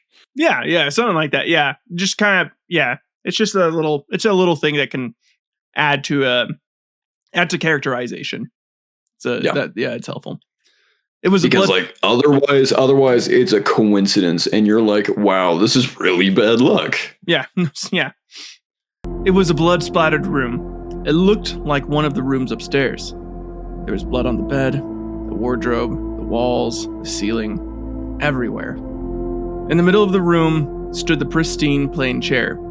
It looked like it was placed in there after whatever happened. But after my cleanup experience, I'm not so sure. The leaves in the window were in stark contrast to the various shades of brown and red in the room. My hand grew cold. That's the room I've been sleeping in. I grabbed all the stuff in the hallway and stormed into the living room. The chair hadn't moved. Its eyes staring at me, taunting me. I got angry, and I'm ashamed to admit that I yelled at a chair. Maybe I'm crazy Sammy after all. The character has said multiple times that the 2 rooms look identical, except one has complete furnishings and the other has the chair just left alone in there. Yep. I understand that the character is coming into a realization that, oh, that is my bedroom, because she can see the tree through the window. And goes, oh, that is the difference between the 2 rooms. right? Yeah. That is a terrifying revelation for the character that you should play up as well, because you got to have the character's realization have impact, because that's the lens you're viewing the story through. So instead of the leaves in the window were in stark contrast to the various shades of brown and red, right? Yeah. The character has said multiple times that the rooms look identical. So the chair was in the middle of its room, soaked in blood, in the exact same position that I found it in when I moved in here. Yeah. After analyzing the photo, I realized that the window in the photo had the same view as the window of the room I've been sleeping in. Yeah, no, see that would be a good way to because like they did emphasize that difference, that you could see, or like the tree was in this window, which we know that the tree was only in the window of the room that was the bedroom that she was staying in. So like that would have been, oh wait, no, yeah, no, so yeah, no, yeah, the leaves in the window were in stark contrast to the various shades of brown and red in the room. So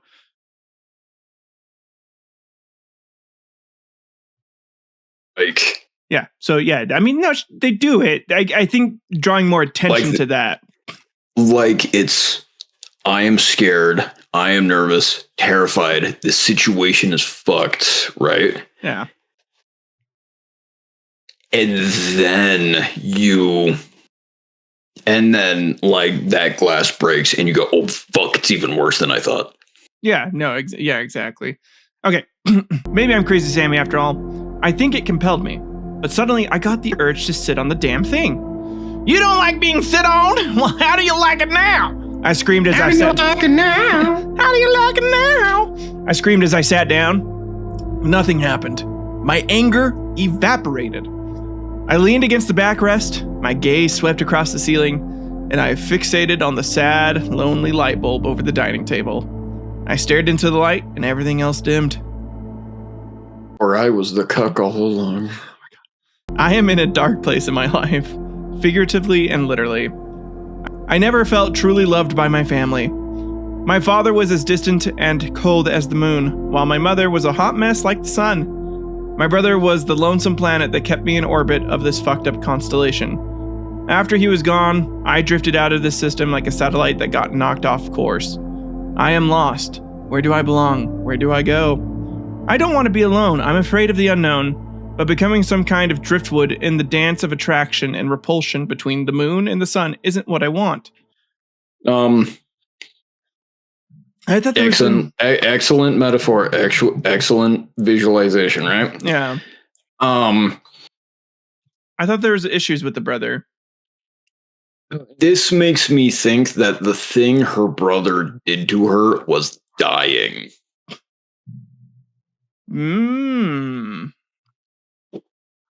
But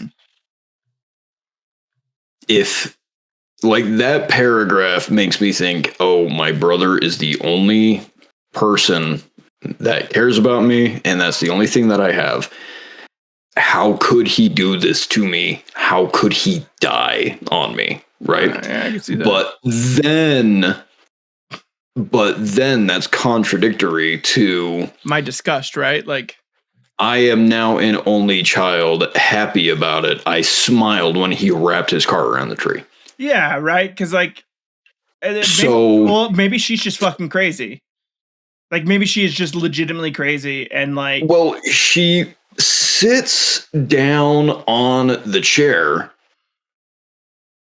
So and this then is like a starts mentally... philosophizing. It's like she's in therapy. Yeah.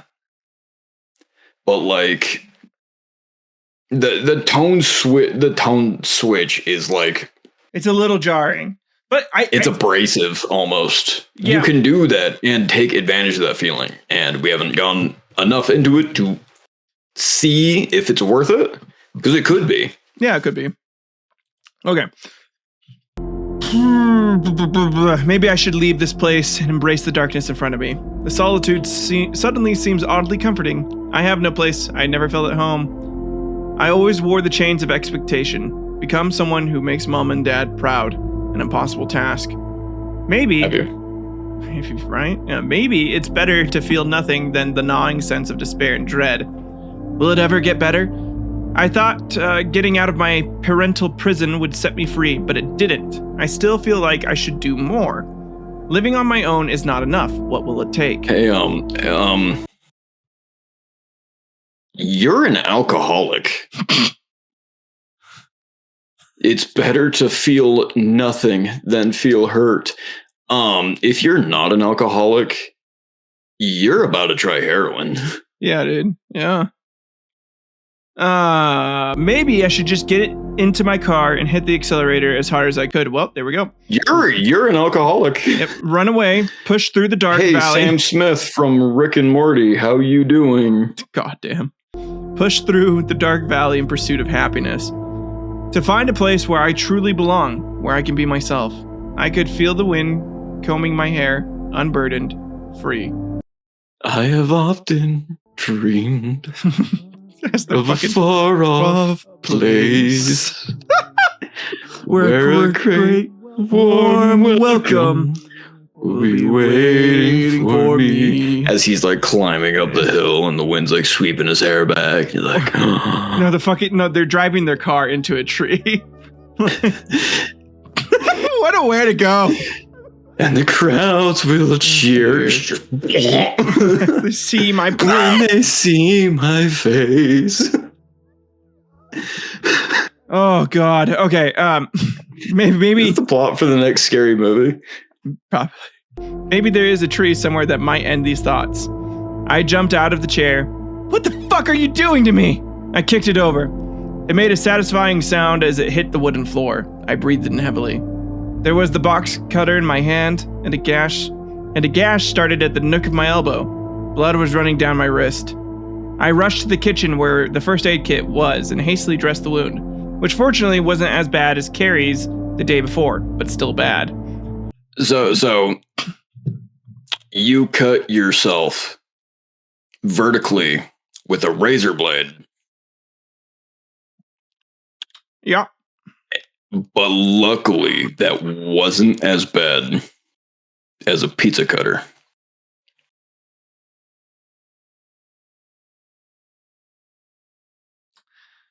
Yeah. Like, I know if this person is European, I understand that, like, you kind of have to have a knife license. Yeah. But a box cutter is a razor blade. Yeah. Yeah. A pizza cutter isn't even considered a knife. Yeah. No, yeah, I know. I'm not. Study for that license, mate. Yeah. You'll be able to get a chef knife soon. But just something to be aware of. And then I did what any sane person would do. I put on fresh cleaning gloves and dragged the chair into the backyard. The place where they had dug up that goddamn chair was easy enough to find, and I dumped it there. I brought the boxes with the landlord's stuff and sprinkled it over the chair. And finally, I drowned the whole thing in the strongest spirit I had at home and set it on fire. There, you see, there we go. Tyler, this person is an alcoholic. Yeah, no, yeah, they had a lot of alcohol. To be flammable, it is specifically 151 proof. Yeah, I know. So 70% alcohol. Yep. Meaning that even though all we know is, the only one that we know for sure is that wine that she was struggling to resist. That was the only one we knew explicitly. But if the chair is flammable, that means somehow she either has when she continued Bacardi 151, straight Everclear, or she's making her own moonshine. This bitch an alcoholic. Yep. Nope. Definitely. Also, wood that has been cut into a furniture. You need to have a fire going before it will burn. Gasoline and a match, it'll flash fire really quick, but it's not going to get hot enough to set the furniture itself on fire. Yep. Yeah, you gotta at least have some. Well, I mean, there might be some. I guess she dumped some of the landlord's shit in there, right? So that could have been the tindering, and then like it's in a hole. It's still too fast. It's still too fast. Well, it's also in a hole, right? So like it shouldn't be getting. Well, if it's in a hole, then it can't get the oxygen it needs. Needs to, yeah. But I mean, if it gets hot enough down there, it eventually could set that on fire. So eventually, but it depends because photo albums, that's plastic. That's not going to burn long enough to really heat up. So we don't know what else like is in there. Yeah, sure. We don't. And so there could have been other stuff, right? Like, yeah. So the only flammable thing that is going to act as fuel is the ethanol, which is going to flash. Yeah. And is going to be gone instantly. All right. My arm was throbbing as I watched the flames engulf my makeshift pyre. I took a raw sip out of the bottle. She is an alcoholic. Holy shit. The fire crackled and I could swear. That's Everclear. She's drinking straight Everclear. The fire cackled and I could swear. She's going to go blind. Yep. The chair was laughing at me. Air was howling out of the chair as the flames took it. Its eyes were watching me as they were consumed by the flames.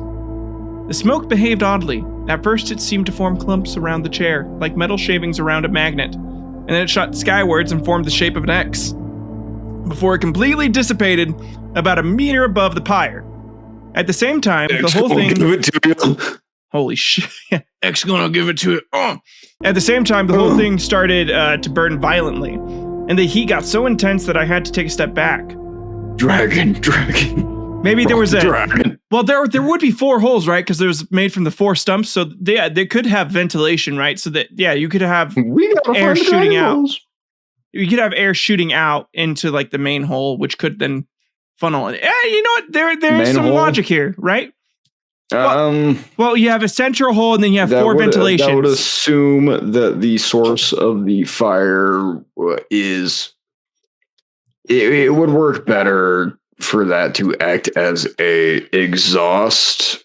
It could kind of act as an exchange, but yeah, the one thing that I'm not a subject matter expert on is like.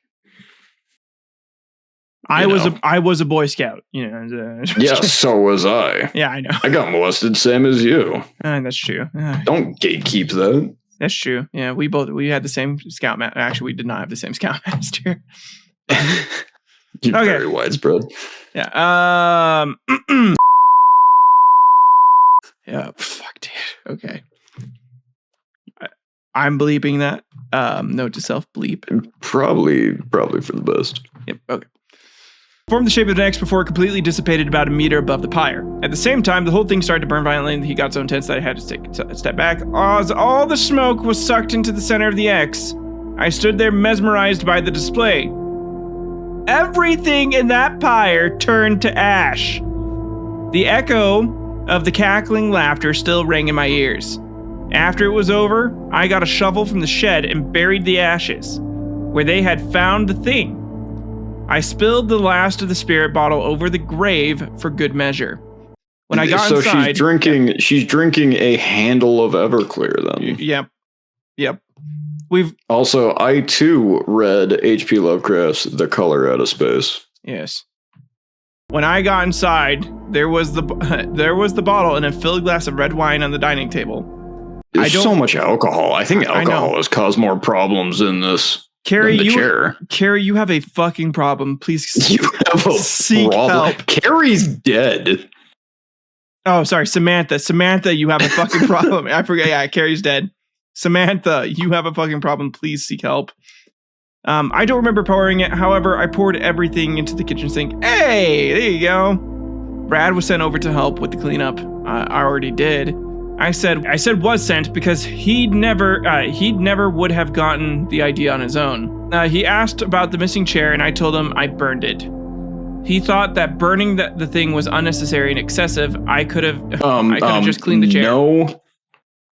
No man is going to think starting a fire is unnecessary and excessive. Yeah, he would have been like, if you tell a guy that you started a fire, he is going to be sad that he wasn't there to start the fire. Yeah, if Brad is Brad, you know, the stereotypical Brad, which it sounds like Brad is, then he'd be like, yes, fire good. He's like one step above a caveman. Yeah. Oh well, Brad's got to be Brad. He wouldn't understand anyway. Yeah, because we all hate him and he's a stupid idiot.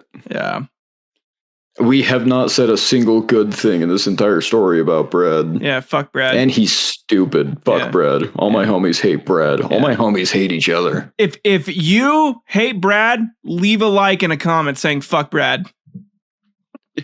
If you mourn the loss of Carrie, hit that bell icon so you could be notified every time we release a new episode. Rip in peace, Carrie. Yeah, R.I.P. Carrie. Like and subscribe if you cry every time. Every time, yep. While writing this down...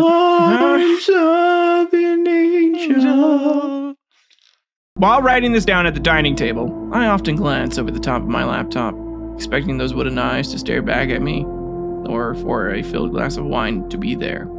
Yet I cannot shake the feeling that what I did was reckless. Maybe I'm crazy Sammy after all. The laughter, the smoke, the X over the pyre. I'm afraid I did something wrong, set something free, but that's a problem for future Sammy. First, I have to clean up my life, but I won't do it like my mother. Bitch, you already are! You're drinking so much!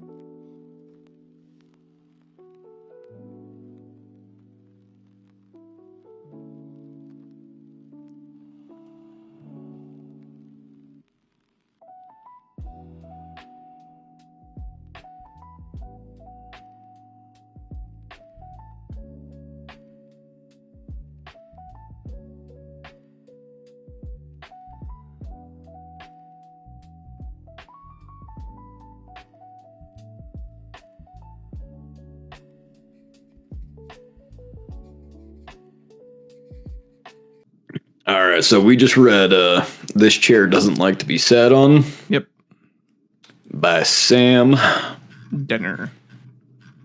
All right, so some immediate thoughts after finishing the story, right? Okay. One, the way that the author describes the rooms and the settings and metaphors, word choice as a whole, excellent, right?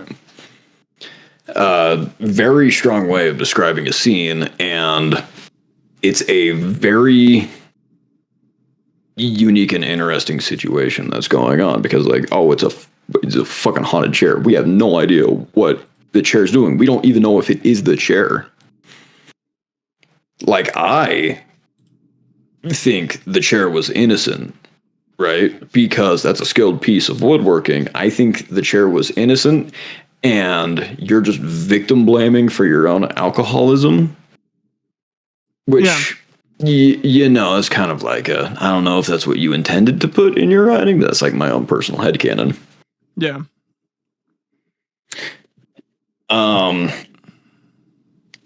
But like, there's some of the ideas in the story are very interesting. Like them a whole lot, right? I feel like the core of this work is very strong. Yeah, no, I would agree with you. I think the core is incredibly strong. Like I like at the beginning, the clear promises there's something weird about this house. There's something weird about the chair. You know, Samantha has her own issues that I feel like are also kind of hinted at the Mainly beginning. Alcoholism. It's mostly alcoholism. Yeah. And I feel like this story kind of delivers on that a bit. Like it introduces a really interesting concept with the chair, to say the least. No. So as for the writing style, yeah, I feel like the thing that would improve. I feel like the thing that would improve this the most is you have got to stop contradicting yourself. Yes. Immediately after you have a statement sentence. It would be so much stronger if you just stopped pulling the rug out from underneath you. Oh yeah, 100% agree. And I think that is one of the main. I think this writer, what they need to focus on, is allowing your characters. I mean, I understand wanting to set up an unreliable narrator, which I think is what they were trying to go for, right? Like the idea is like they don't know if they're going crazy, and like there is some ideas of like, well, is she crazy, you know, or is she just kind of struggling with some like repressed trauma, right? Like that's like you're not like this is supposed to be like, if not horror, definitely creepy, right? Yeah. But if you are just trying to dip your toe in and immediately going, oh, the water's cold, I'm not going to get in the pool, I'm not jumping headfirst into the pool. Yeah. Like, it's never going to be able to build up that tension because you never allow something to sit, you never allow something to breathe. And so, like, there's a couple of places where it just kind of started feeling like a parody. Like, if you told me that this was like, kind of towards the end, if you told me that this was inspired by Scary Movie, I'd be like, yeah, that's pretty good. Yeah, no. And that's just the thing. because, like, horror and comedy are right next to each other. And it's based off of how you use your plot beats, right? So if you do not understand timing, comedy, you will not understand horror. Yeah. If you do not know how to write horror, you are not going to know how to write a good comedy. It is so close, and if you aren't careful, you will cross that line over and over again. Yeah. That's why Scary Movie works so well and why it still can scare you, because comedy and horror are two sides of the same coin. Yep. Right. So just be aware of that. You got to let things sit. Yeah, 100%. And I think that, so, I mean, my recommendations and like some advice I would give is, it would be then to work on your story beat pacing. So like, kind of like how we pointed out in the beginning earlier during your rising action of the story, you had a couple moments that could have just really benefited from slightly better pacing and like more tension building, especially with like the pizza cutter scene, right? And here's the problem: the pizza cutter scene kind of comes across as funny because it's a pizza cutter. So if you had done something with like the box cutter in the first place, that would have made more sense. And or like even when the box cutter comes up in the latter half, because I couldn't take the pizza cutter scene seriously, I was unable to take the box cutter scene seriously. Yep. And evidently you couldn't take it seriously either when writing it because you skipped it. Yeah. And so with that being said, again, the next steps would be to kind of work out like when you're going back and you're going through your editing and you are essentially reading the scene you have written, try to imagine it being played out. Like try to think about what this would look like, and to be honest, like if you would laugh if you saw this in a movie, right? And then like if that's not the intention that you're going for, not being a U.S. Marine veteran with a sick and twisted sense of humor, like I'm just kind of sick and twisted, dude. So sick and twisted. Like I'm kind of dark, man. Like I'm kind of twisted, kind of sick. All right, there's the shout out to Cream Crew and Meat Canyon, so we can add that to the tag on YouTube. Yeah. No, but seriously though, based off of this, really, I think it's just going to be your second edit is going to be where you're going to be able to get the most bang for your buck out of your writing in terms of like improvement, because like we said, the bones are there for something really strong. You have a really interesting premise. You have a great like opener. The hook, while not like the strongest hook ever, good enough to get us to keep reading and want to read, in my opinion. I don't know if you agree with me or not, Brayden, but that's how I felt about it. The core premise was the core premise had me want to know what the fuck was going on, right? Like, you kind of made me think about the Fae, but you didn't really go into any details of why. So I fill in that blank in my head, which can be purposeful and strong if you did it on purpose. But you never really explain why. You are kind of just showing what is going on. And that's totally fine, especially because it's supposed to be a first person perspective. That core is very strong. Like, I wanted to know what's going on.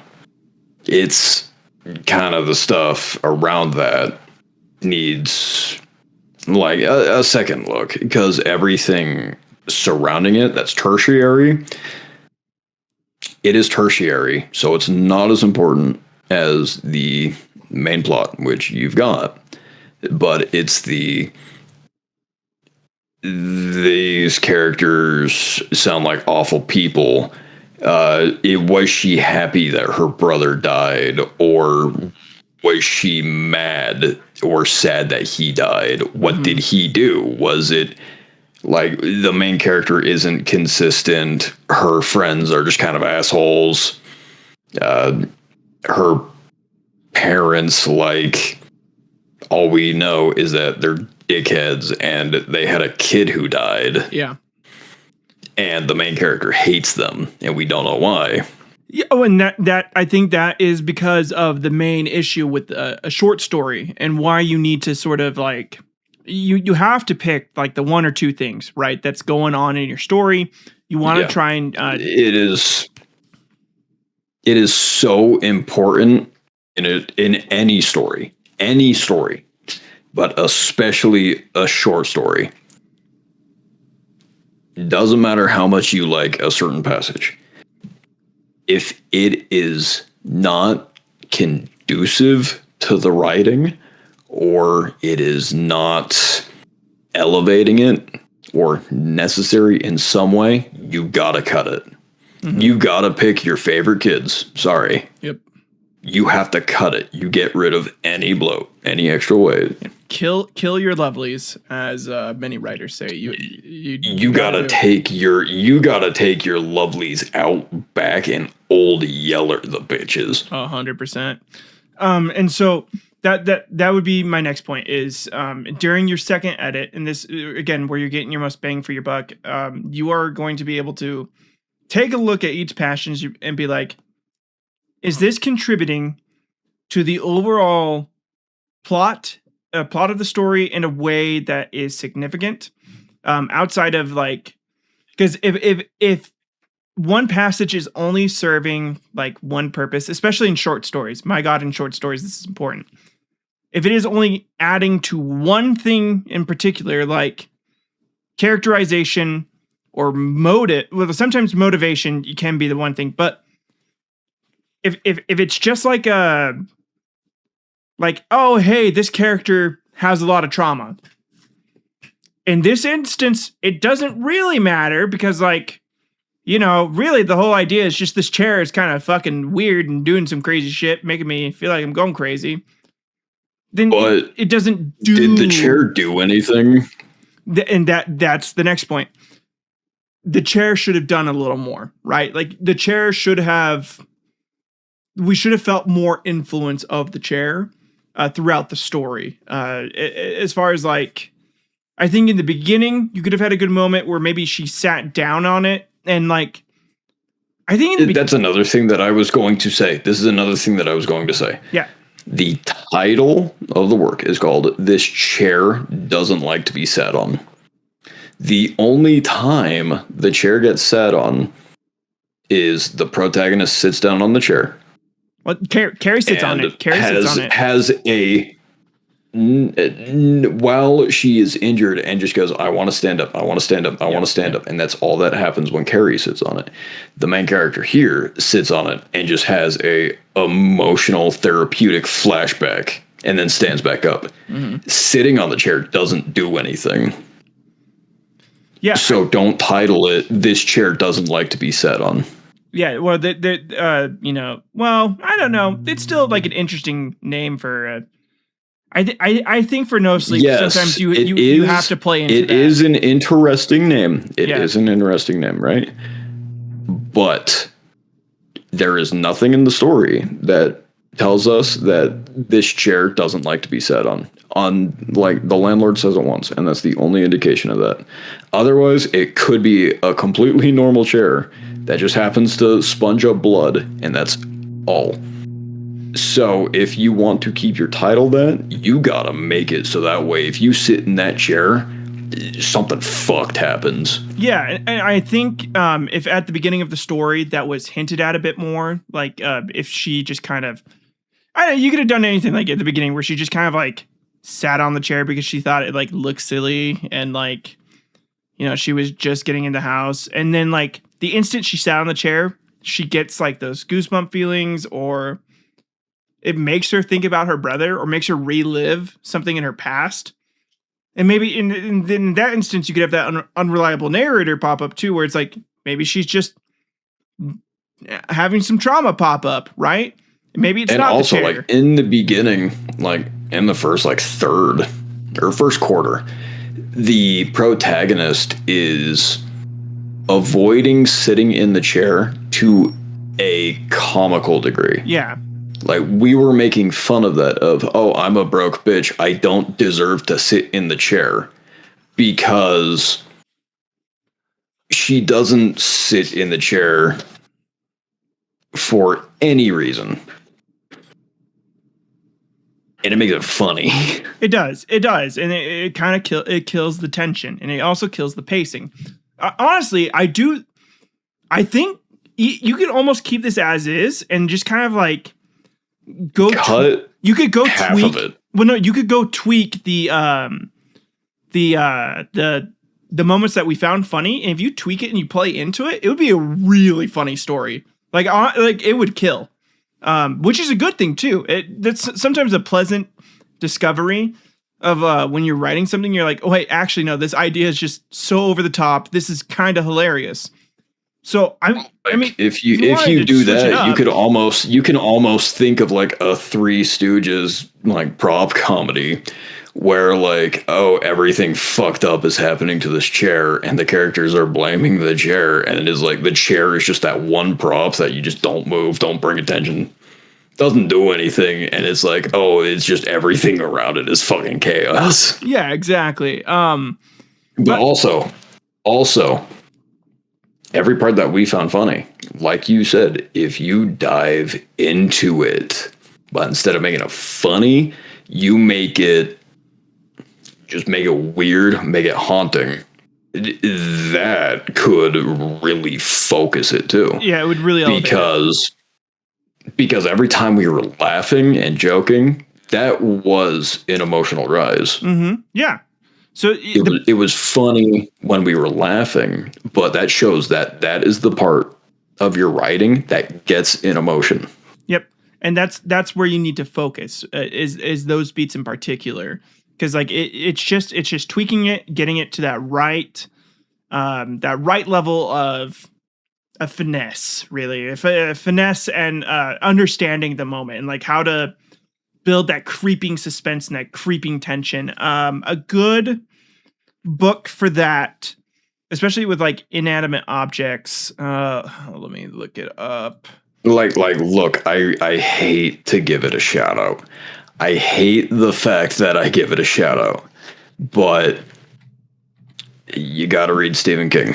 Yes, well, Stephen King does a great job with that, right? Like he just has such a natural flow with and like prose. Like you read the book and it does a good job with it too. That book makes you terrified of a fridge. Yep. Oh god, yeah, the fridge scene. That's nuts. 'Cause that is actually a very good Yeah. example.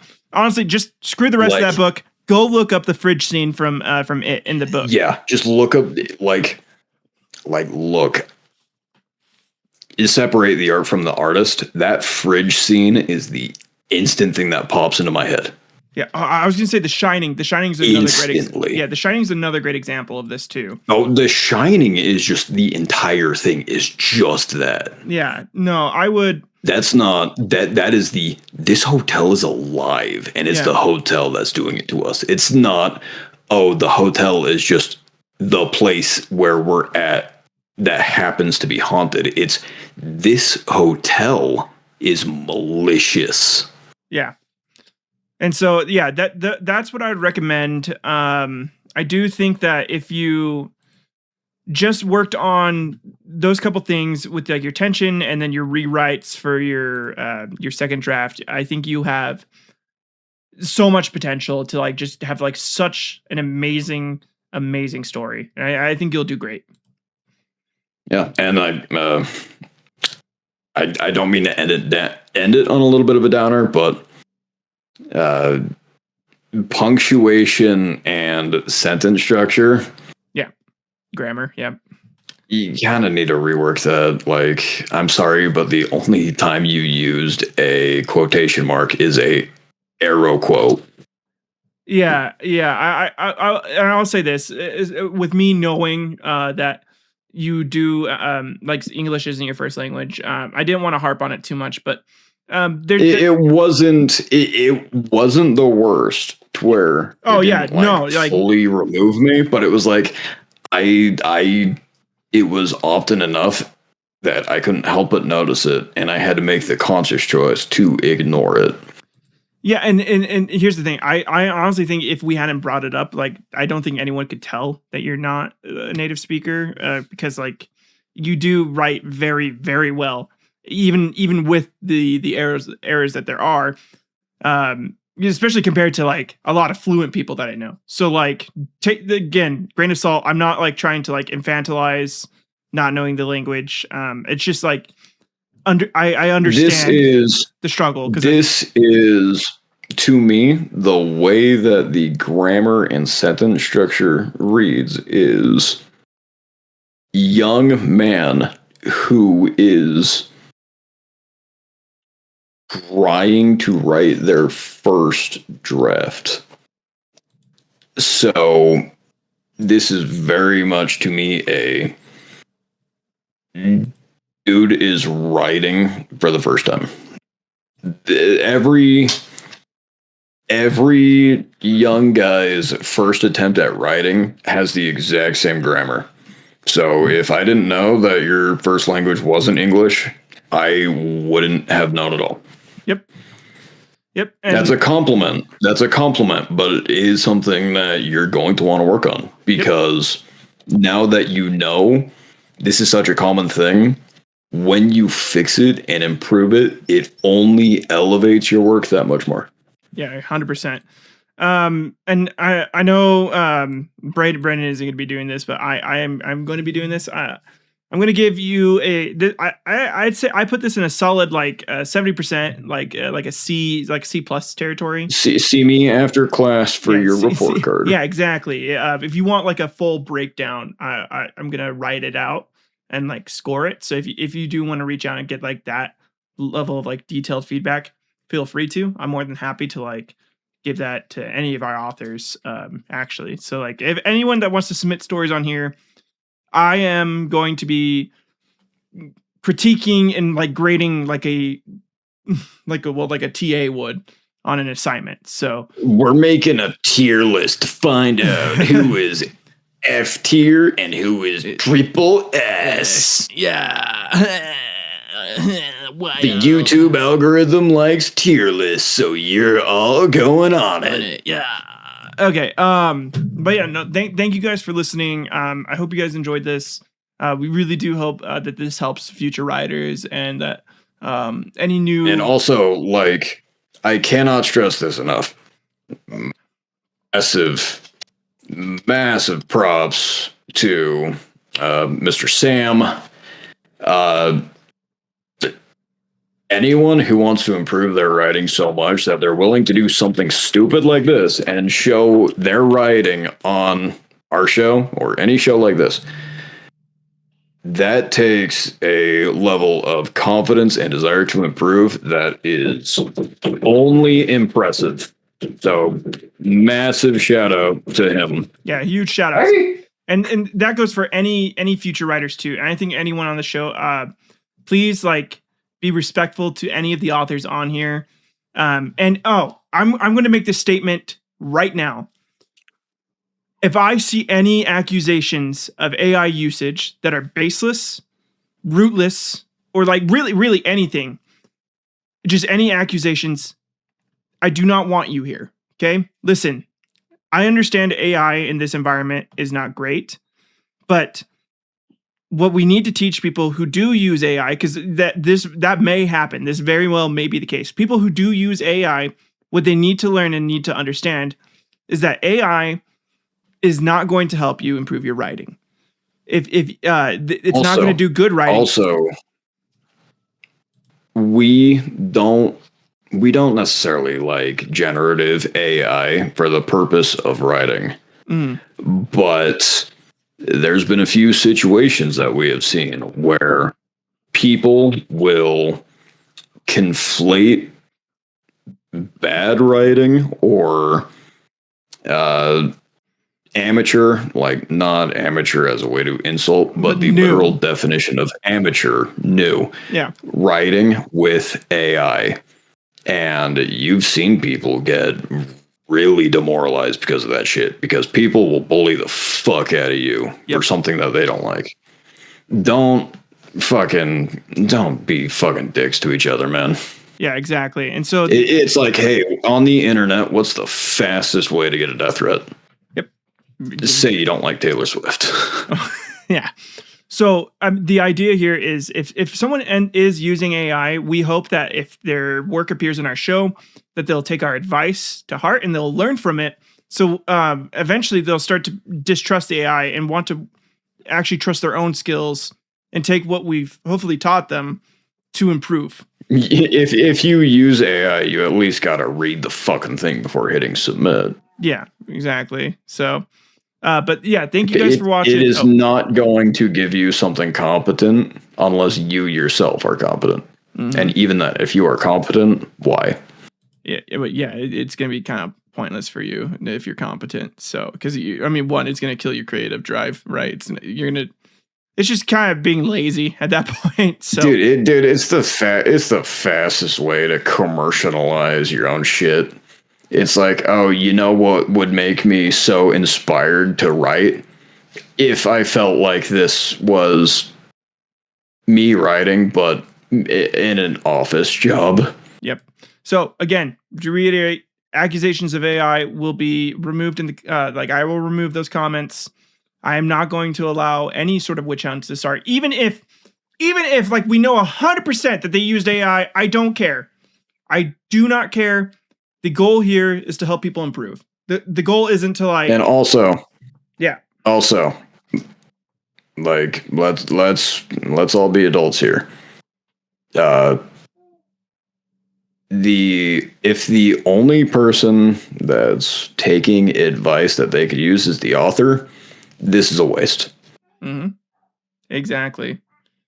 So you listen and analyze everything that you hear. You don't have the time in life to make every mistake to learn from other people. Yeah. And yeah, so even then you can it's the thing that stops this from being it could have been an email. Yeah. Agreed. Well, I again, thank you everyone for listening, and I hope you guys have a great time, and we'll see you in the next video. And don't forget, at the end of the day, we fucking suck at writing.